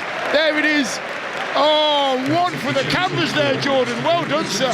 What a save. I mean, that is why he's England's number 1. Absolutely. That is why he keeps so many clean sheets. That is a world-class save from Jordan Pickford. So here are the changes for Villa. Luca Digne, as predicted, on for Ian Maatsen at left-back, and George Hemmings comes into the midfield in place of Lamar Bogard. Hemmings, who only made his Villa debut on December the 30th in the game against Arsenal. So he's raw, an 18-year-old thrust in here. Villa, who need a goal to avoid defeat on a weekend when City lost and Arsenal drew. Luca Digne's first touch is to play a high ball into the penalty area. Jacob Bryan wins the header. Tielemans backed out for Konza, who shoots, and it's blocked. And it goes out for a corner. And there's all high fives. They're like a volleyball team there, Everton. One of them makes a block, and they all come over and give him a high five. Absolutely. Just bodies again. Konza there on the angle, turning. That was going to hit the target as well. But again, just lines and lines of Everton shirts throwing their bodies into it. Matty Cash sprints over to take the corner. Villa have no time to waste. He sort of rolled his arms in the air there to drum up the crowd, get them to raise the volume here. In swinging delivery, Pickford jumps and gathers, and David Moyes puts his hands above his heads in applause, and then Pickford rolls it out underarm to Jack Grealish on the left-hand side, and there's now only 17 minutes to go when we go back to the Scottish Cup, back to Auchinleck and back to Kenny Crawford. It's gone still. Auchinleck 0, Celtic 0. The Ayrshire side hanging on here at Rugby Park, and they've just had their best couple of minutes of the game, but a lot of pressure on Sinisalo, the Finnish goalkeeper, and a shot from Austin Syme which was blocked by one of the Celtic defenders. Auchinleck 0, Celtic 0. There is NFL commentary tonight on Sports Extra. Houston Texans at the New England Patriots. We've got 6:06 coming up here on 5 Live at the end of the live football. And you can listen to Premier League Review at 8:30 on 5 Live, all the reaction to the weekend's events. Tielemans plays the ball forward for Aston Villa. Patterson wins the header on the edge of his penalty area for Everton. Everton leading 1-0. Roll tries to come forward. Good challenge by Konza, but he can't stop the flow for Everton as Garner picks up the loose ball. Hemmings comes across to slow him down. This is Dwight McNeil just inside Villa territory on the right-hand side. Garner plays a direct pass just too far. Is it from Harrison Armstrong? No, he's done really well to get there. Sliding at the byline, he cut it back, looking for Tino Barry, but Villa had too many defenders back there, and they are able to clear away. Quarter of an hour to go, Dion. You know what? I think Garner, Patterson, they are putting a proper shift in here defensively and going forward as well. They've started a lot of the moves for Everton. Morgan Rogers, a reaction off the ball here with Jack Grealish, who ended up on the ground, and I do think, respect to Grealish, that he didn't make more of a drama of this. We're just going to see the replay. We're going to back to Kenny in just a moment. So watch Morgan Rogers here as he follows the ball. Nah, he kind of slipped into Grealish, didn't he? There's not much. Not on your Kenny. We have the breakthrough, and it's for the visitors. It's Auchinleck 0, Celtic 1. A goal that was just out of nowhere, really. Luke McCowan down the right-hand side. He cut it back, and right at the near post, Johnny Kenny, the Irish striker, nipped in and just put it into the roof of net just before Willie Muir, the goalkeeper, could react. So Auchinleck 0, Celtic 1. Here at Villa Park, Tierno Barry's 4th Premier League goal for Everton has David Moyes' team in front away against Aston Villa. Everton, who don't have a good recent record here at this stadium. But as things stand, they could be moving up into the top half of the Premier League table tonight, and they would be denying Aston Villa the chance to move second. Arsenal and City fans will be watching this, and they'll be very pleased with what Everton are doing in a very gritty, hard-working display here. You know, to succeed in the Premier League, you need the flashes of brilliance, you need the skill, but first and foremost, you've got to work your socks off, and that's what Everton are doing at the moment. Yeah, they've kind of gone down that route first. Let's tick the first box. Let's really work hard. Let's really make it difficult for the home side. They have done that, and then their flair players have got on the ball and made a few things happen. Barry's been a thorn in that defence for Villa. Everton are worried. Villa are worried. It is an Everton free kick here. It's going to be taken by James Garner. Out on the right-hand side, swings it in too high this time. And that one bounces out for a goal kick. But Villa worried. This was the big opportunity. This was the day to narrow the gap, to keep right up on the coattails of the league leaders Arsenal. And given the recent respective runs of form of this team, there was a lot of confidence from Aston Villa fans. When I was walking into Villa Park today, all you're seeing is smiles on the faces, relishing this one, looking forward to getting into Everton. But David Moyes' team are leading here, and they will believe that it's justified for the endeavour that they have put in. Villa, who've been good, nothing wrong with Villa, but they haven't been brilliant, Dion. They haven't looked like a team challenging at the top of the table. No, not today they haven't. In flashes, yes, but consistently today, not the best. Hemmings has done really well here. Skips away from two opponents. Tarkowski gets in to block the shot. Time after time, those Everton players are throwing their body in the way. Tarkowski blocked it. O'Brien was able to clear it. Villa hold on to possession again. Buendia, little ball into Tielemans, central location midway through the Everton half. David Moyes' team with pretty much everyone back behind the ball now. Konza gives it low to the feet of Buendia. Can he pick the lock here? Another clumsy lunge by Harrison Armstrong. All sorts of challenges coming in. Referee makes a circular motion with his hands, says they played the ball. Then a poor pass. Rogers behind Matty Cash, who had set off in a sprint. Rogers played ball to feet, and groans from the Villa fans as the ball goes out of play. And we're almost in the 78th minute now, and it is Aston Villa 0, Everton 1. Yeah, I'm just watching the Villa players now. Body language has changed a little bit there. They're pointing at each other a little bit. Why didn't you do that? Why didn't you do that? You do not want that to creep in this situation. Stay as a team, stay strong, and have each other's back. Everton's defence has been good on the road lately. They've had clean sheets in 4 of their last 5 Premier League away games. Here's Morgan Rogers, tries to get into the penalty area. He sort of flicked the ball on, he wanted to run onto it himself, dramatically falling to the deck, and the referee didn't give that a second glimpse. As always, VAR will look at an incident like that in the background, but it would appear that there's no penalty coming for Aston Villa there. This is George Hemmings, the teenager, in the midfield. Gives it to Morgan Rogers, sliding in to make the tackle is the former Villa captain, Jack Grealish. Aston Villa 0, Everton 1. Villa retreat back to Emi Martinez again. Konza will bring it out of defence. Villa attacking the whole end desperately. need a goal. Ideally, they need 2 here. That's a great turn. Buendia away from Dwight McNeil. Emi Buendia shoots, and again it comes up. Tarkowski, he's a one-man wall back there. How many blocks has James Tarkowski makes today as poor old Barry, who tried to sprint after a great pass from Harrison Armstrong, slipped on the wet surface and flopped onto his face there, belly flop onto the ground, led off for Everton. Here he goes again. Tino Barry tries to sprint, out comes Emi Martinez, gets there just in time and launches the ball down the left wing where Pallison will jump and beats Luca Digne in the air, and it goes out for a throw into Aston Villa, who still trail here by a goal to nil. It seems like Villa are trying to do things and they're trying to create stuff, but you know the amount of work rate that Everton are getting through at the moment, crossfield ball just cannot make it work. Pau Torres is controlled by Matty Cash. He's done brilliantly, Cash, but then he doesn't do brilliantly with a cross. Comes in low, straight to the magnet that is James Tarkowski at the moment, and Tarkowski clears the ball away. Throw in for Villa, taken by Matty Cash. Back to George Hemmings, back to Ezri Konza. Villa playing left to right as we look down. Buendia, low centre of gravity, does well to pirouette again, but he can't pick out the pass. And Watkins not receiving much of the moment as Pickford frustrates Villa by waiting till the last instant before picking the ball up there. He waited till Gesson came right into his immediate periphery before picking that ball up. Long clearance goes straight out of play. He was trying to hammer it down to Jack Grealish, who's got the collars up on the back of his neck. Konza into Tielemans. There would be a satisfaction for Jack Grealish to come back and win here. Tielemans with a lovely ball to pick out Luca Digne. Chance for Villa. Here comes the cross, too high for Watkins. Rodgers is going to keep it alive. Right hand side, back into the middle. Pallison wins the header. Hasn't been able to clear. Bicycle kick from Luca Digne is saved by Jordan Pickford. All kinds of tricks and crosses, and I mean, the story so far is just Everton getting players back and getting into great defensive positions. I mean, they got both first contacts on 2 crosses there. Everton give the ball away in the midfield. Emi Buendia tries to come forward. Interception by James Garner.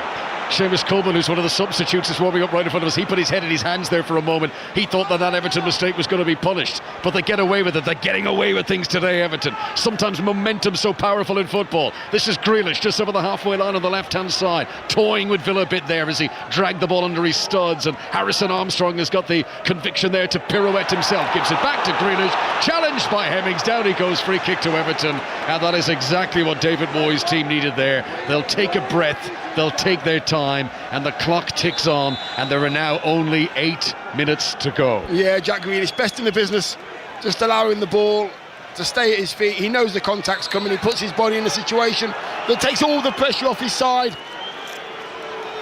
It's no coincidence he is the most fouled player in the Premier League. He draws those fouls in.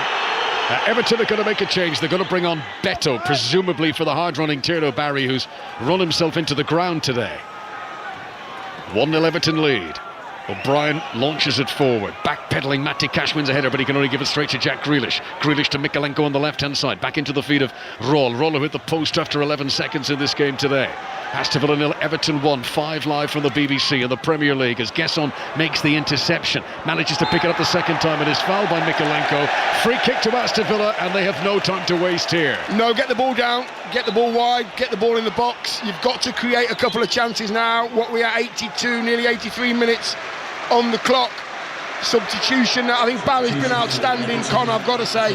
He has worked so hard, he's got himself a goal, and he's done all the hard yards that you need to do as a centre forward when you're up there on your own. Yeah, I mentioned how Villa don't have time to waste. Everton, of course, do, and this is savvy from David Moyes, waiting for this moment. Villa free kick when they want to take it quickly. No, we're making a substitute now. Slow down.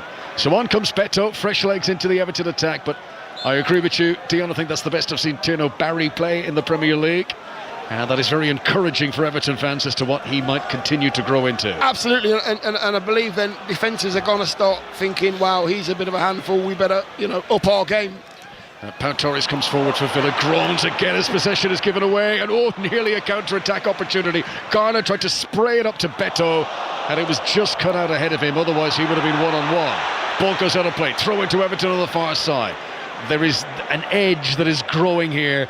Villa fans not happy with how this is panning out today. A day that began with such optimism such sense of adventure, dreams of moving second in the table, dreams of continuing to breathe down the neck of Arsenal in the lead. And if they can't get a goal here, this is going to be seen as very much a missed opportunity against an Everton side who've been out of sorts, but will feel they deserve to be in front due to the fact that they've been more incisive when they needed to be rather than Villa today. Here comes Ollie Watkins, running from the halfway line, holds off James Garner, plays it out to Buendia. Good idea, but not good execution. He's played it too hard, and it flashes in front of Buendia. And doesn't that really sum up Villa's day? Throw into Everton. Yeah, it does, because Ollie Watkins he's flying through the centre of the pitch there, and as he looked up, he's seen Emi Buendia out wide, left-hand side, and he tried to pass the ball to where Emi Buendia was, because he came towards him there, just needed a low, soft pass, and they got it all wrong. They're kind of on the same, different pages today, the Villa players. Yeah, closing stages, different pages of Steve Crossman's book, maybe from earlier on that we discussed. This is Ezra Konsa on the halfway line. This Premier League campaign, which has seen so many late twists and turns, we've had so many late goals this season. Can Villa conjure something up here? They trail 1-0. Tielemans plays it forward. It's just not happening. Flashes through the teammates ahead of him and goes out for a goal kick to Everton, who are in no rush to take it. Absolutely. Jordan Pickford just doing what he does.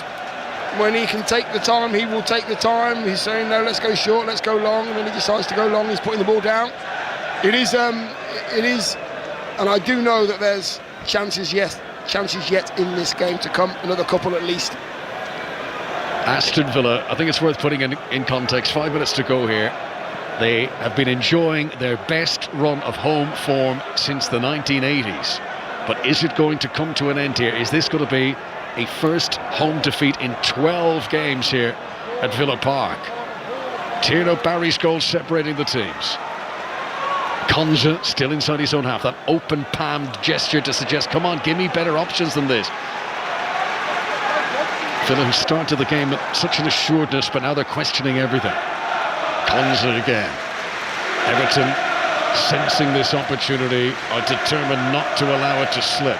4 minutes of normal time to play. Pau Torres, high, hopeful, into the penalty area. Gesson jumping with Mikalenko, gets the better of him, but the ball goes out for a goal kick again. Yeah, I think Villa Park sensing that they need to do their bit as well. They're trying to sing their side to a point. At the moment, Villa players are not responding to the noise that they're making. Just a reminder, live Champions League football coming up over the next few days on 5 Live and Sports Extra. On Tuesday, you can listen to Bodo Glimt against Manchester City. It's a tea-time game, 5:45 on 5 Live. Bodo Glimt against Manchester City. Correspondent John Murray doing commentary of that game, and I know that is one of John's bucket list venues. He's been everywhere in football. He's never been to Bodo Glimt. I'm looking forward to see what he makes of it in that commentary coming up on Tuesday on 5 Live. And later on that night, Tottenham against Borussia Dortmund. That's an 8 o'clock kickoff here on 5 Live. On Wednesday, Newcastle against PSV on 5 Live at 8, and you can listen to Marseille against Liverpool on Sports Extra as Beto comes charging for Everton here. He's run from the halfway line into the penalty area. He stumbles, he doesn't go down, the ball goes out for a goal kick. Tracks back all the way there, all the way into the penalty area, and Beto just couldn't get the shot away. Good work from the youngster Hemmings who came on to stick with that and crucially not give away a penalty. Yeah, there was a little clash of heels there as we see on replay. Hemmings got a little bit close to Beto, but he stayed on his feet.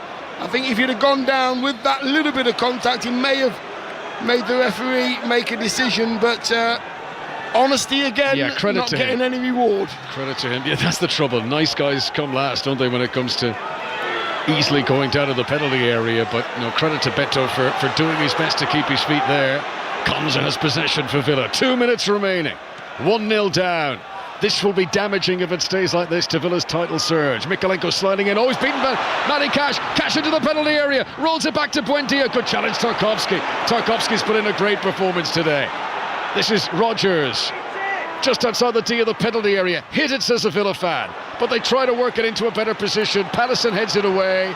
This is young Harrison Armstrong. He'll guide it down to Beto, cut out by Pau Torres again. Villa get the ball back. They're on the halfway line. Morgan Rogers, the man who they turn to so often when they desperately need something, but he can't produce the magic this time. This is Grealish, up to Beto, back to Armstrong. Grealish surely fouled off the ball there. Spotted by the referee, who gives the free kick because there was another foul anyway. And we go back to Auchinleck against Celtic, and here's Kenny Crawford. Half-time score corner, Auchinleck Talbot 0, Celtic 1. Johnny Kenny's 34th minute goal, close range at the near post, high into the roof of the net, the difference between the sides. But Auchinleck deserve credit for how organised they've been. Auchinleck 0, Celtic 1. Villa almost out of time here, the final minute. You know, Dion, for those who say that Villa aren't in the title race because they don't expect them to keep up the surge, this is the sort of game that they were thinking of when they made those sort of statements. Yeah, and this is the game you expect Villa to surge on and stay within distance. These are the ones where you start to see the gap get bigger and bigger, and then they get taken out of the conversation. It's a marathon, not a sprint, and Villa have not had a good mile here today. As Garner wins it on the halfway line, I think a lot of credit is due to Everton. David Moyes will be thrilled with the conviction that his team have shown today. Grealish doesn't even try to keep the ball in play there. It goes out for a Villa throw. Fourth official is preparing the board. It's going to be 4 minutes. He just flashed it there. We're not into the 4 minutes yet, but any second now. This is Hemmings, centre circle. Good composure from the youngster. Lays it off to Yuri Tielemans. That 4 minutes announcement, mixed sort of response to it from the Villa fans. I think they were hoping for just a little bit more. I mean, they've had to ride their luck, Villa, today. The 11 seconds roll hit the post. The disallowed goal, which is contentious. It was a controversial one that Jake O'Brien thought he'd given Everton the lead. So it's not like it's been smash and grab for David Moyes' team. But Tierno Barry's goal that did stand is on target to bring 3 points back to the blue side of Merseyside tonight. Yeah, Everton have really been in Aston Villa's faces, especially in that midfield. I mentioned to Steve Crossman before the game, I think it's going to be one in midfield, and I think that Garner's done great and Patterson's done great as well in that midfield, just to really make it difficult for Tielemans and Buendia and Rodgers to turn and play and affect the game. They've worked really hard on that, Everton, today. Been set up really well by David Moyes. The noise of the moment is coming from the travelling Everton fans, as you can hear. Beto flicks the ball high up into the air. Pau Torres wins a header. Villa, who have won their last 8 Premier League home games in a row, not just unbeaten, they've won 8 in a row. Free kick here for Dwight McNeil. More frustration for Aston Villa. Never a free kick. I mean, Dwight McNeil there, he literally headed the ball and fell to his feet. He was waiting for the contact of Buendia. There was no contact at all, and he fell to his knees and gets himself and his team a free kick. The last time David Moyes beat Unai Emery was when he was in Spain. Moyes was the Real Sociedad manager. They beat Emery's Sevilla in La Liga. That was 11 years ago now. Is David Moyes on the cusp of beating Unai Emery and beating him here at Villa Park today? Garner is positioning his body language here like he's going to shoot. He's closer to the centre circle than the penalty D, and of course he doesn't shoot, and he floats it out towards Grealish. It's won back by Matty Cash. Rodgers will pick it up for Villa, still midway inside his own half. Garner swarms across and wins possession back for Everton again, and then Rodgers fouls him, and it's all playing into Everton's hands now. They're up against a frustrated opponent, and they're just giving them little digs in their rib cage and just annoying them where they know that they need to. Absolutely, yeah, and I mean, all these Everton players knowing full well as if we've got the ball in an area that's not going to be a dangerous area, let's just go down, let's take another 30 seconds. Time's running out, there's only a couple of minutes to go now of extra time. Since September, Villa have won more Premier League points than any other team, more than Arsenal at the top. But their wonderful charge is now 90 seconds away from coming to an end. And you know, even if they get one here, even if they get the draw, there would still be the bitter taste of disappointment in their mouths today. This was a day Villa needed 3 points to move it up within 4. I mean, the difference between being 4 points behind Arsenal and sitting as they do the 7, that is a gulf. Ezri Konsa taking his time. It's a day that Villa at key moments have taken their time too often. Tielemans, right-footed ball into the penalty, flicked on by Buendia. Great attempt. It's wide of the target, but from outside the penalty area, he tried to head it in. Yeah, he did it. I mean, it's a great ball as well from Tielemans. Buendia just finds himself right in the centre of the D on the edge of the box. and he just tries to fire it in on the. It's like a volleyed header. Tries to put some pace on it. He just can't get it goalwards at all. Not many score from outside the penalty area with their head. Well, it's funny you should say that, Colin. Here we go. Page 72 of Dion Dublin's book. Go on. This number two, that is.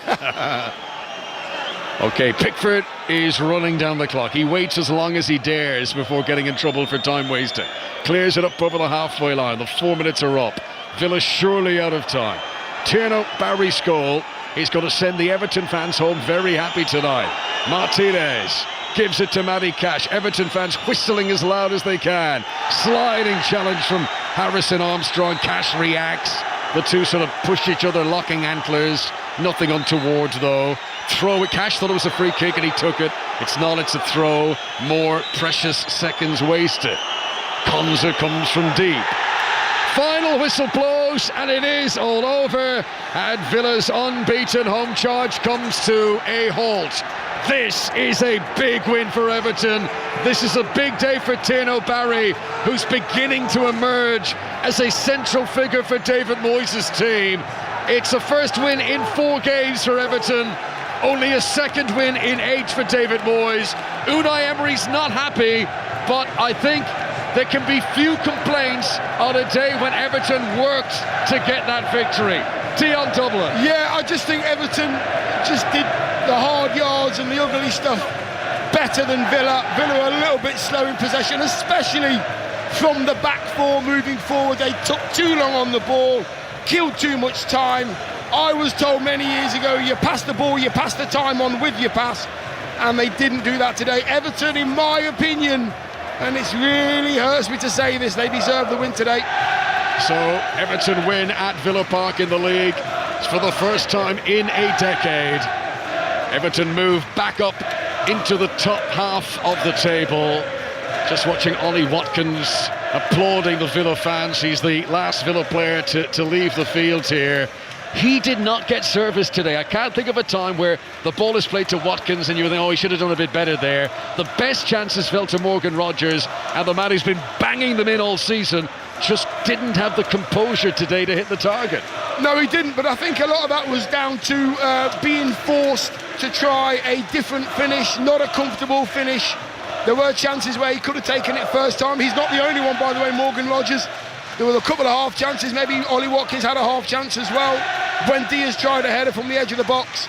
I think it was down to, yes, it was poor finishing, poor decision making by Villa, but Everton got players back. They threw their bodies on the line, and Everton, in my opinion, have grafted this one out. Difficult place to come and get points. They've nicked all 3. So Everton celebrate. Grealish lauds the applause that received upon him from the visiting fans. Back on the pitch where he made his name. Tierno Barry's goal wins it, but this is damaging for Villa's title charge. Aston Villa 0, Everton 1. OK, so Connor, Dion and I are just going to wrap things up at Villa Park, and then it'll be time for 6:06. You can get your calls in now to speak to Robbie Savage and Chris Sutton. 08085 909 693. I'm just watching Dion David Moyes go round and pat all of his players on the back, literally, and he's having a good chat with Jordan Pickford, who made an amazing save to keep that at 1-0. Yeah, I mean, Jordan Pickford, if the England manager's here today, as Connor said he was, then he's thinking, oh yeah, that's my number one, that's what I pay him to do. He was outstanding again, Pickford. A couple of good saves, but the one you're talking about, which was just gone and nestled in the top corner. Great fast feet, and he just tips it over the bar. Brilliant, brilliant. But I'm not surprised that David Moyes is patting every single player on their back, because they were brilliant. They were absolutely brilliant. He's beaming down there, Moyes. He's waving his hand. You know, I'm convinced, Steve, David Moyes would prefer this, right? If you offered him, you can win 3 or 4-0, or you can have one of these real tight, close ones where you've got to bully the opponent and you win it 1-0. This is his bread and butter. This is what he loves. Tierno Barry will have been getting a pat on the back as well, so that's 3 goals in 5 games for him now. It is actually a lovely finish, isn't it? No, it is. You know what it is, Steve? He worked really hard today, and as I'm doing my comms and I'm sat in the crowd, I'm often looking at the centre forwards to see what they're doing when they're defending. But it's just, he worked hard, made some great runs. To Konza and Pau Torres today, didn't really know how to handle him. He got everything right, got himself a goal as well, and fully deserved from the young man. Has he, and I don't know how much money Everton have got to spend, and I don't know how much money Aston Villa have got to spend, but do you think that Barry has done enough then in the last few games to suggest that he has got enough for them to stick with him, at least for a little while? Yeah, why not, Steve? You know what, it's all about the goals. The goals make decisions for the manager. He's in the goals. He's in a bit of what we call a purple patch now as a centre forward. He's in a purple patch. Leave him. Keep playing him. Keep forcing him to do his job.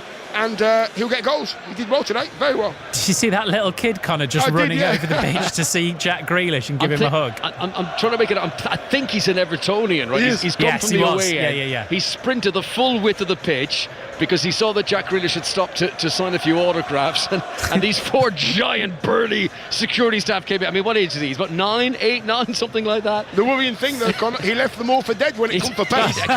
He's younger. He's only about 7. But yeah, he's come sprinting across, and of course they don't know what to do with him now. Little kid, they've got to find out who he's come with, and obviously take great care. But Grealish actually dealt with that very well as well to just sort of calm everything down. But no, I just want to mention Jack Grealish, after he went over to the Everton fans, he then did a full lap of it. He went around the whole stadium, applauded every single side, and he got a really warm reaction as well from the Villa fans, who of course are disappointed to lose today, but they remember the good times when Jack Grealish was one of them.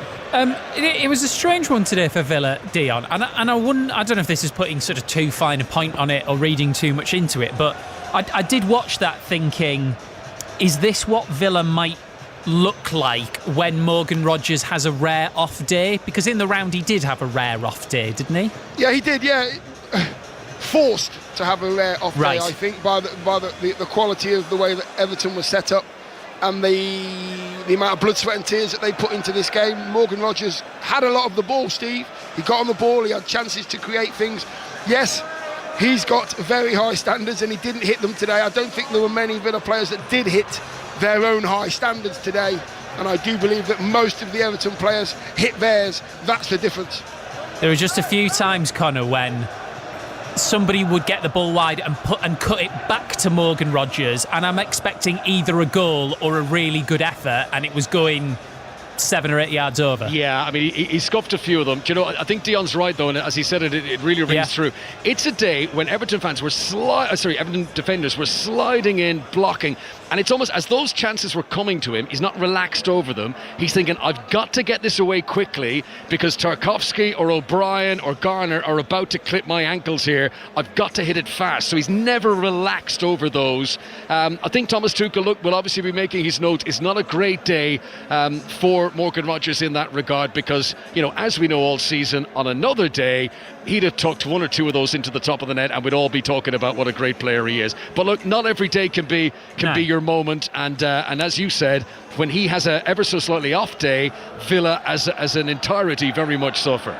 The other impressive thing about Everton defensively, Dion, is that they've done it without Michael Keane, who arguably has been their best defender. Yeah, I mean, Tarkowski today, I mean, the amount of information he was passing on to the whole of his team and his midfield players as well. He's actually pulling players towards him while the ball's gone dead and there's substitutions being made.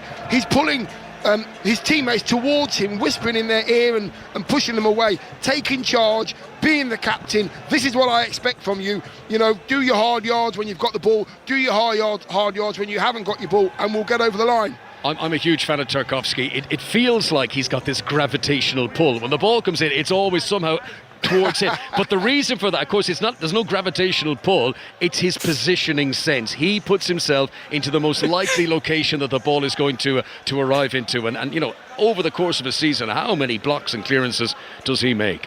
Thank you for confirming that James Tarkowski does not actually have his own gravitational field there. Tractor beam, I think they called it in Star Wars, wasn't it? One to finish on Villa, Dion, I think around what they've got coming up, because we talked about the strength in depth and the difficulties they've got there. So they go to Fenerbahce now next week, so that is a comparatively long trip that for a European fixture, obviously. Then they've got Newcastle away in the Premier League. Then they've got Salzburg at home in Europe, and that's over the course of the next 11 days. So we are now hitting the period that we all knew would come for Villa, where it will really start to hit. Yeah, it will, and they wouldn't have wanted to go into this period with a performance like today, because they're going to have to work on everything as they play Fenerbahce, Newcastle, Salzburg, Brentford, then Bournemouth away, which makes it even harder, and then they've got an informed Brighton coming to town as well. So difficult times, but I believe that they have enough players, they have enough quality. This today was a bad performance from Villa at home.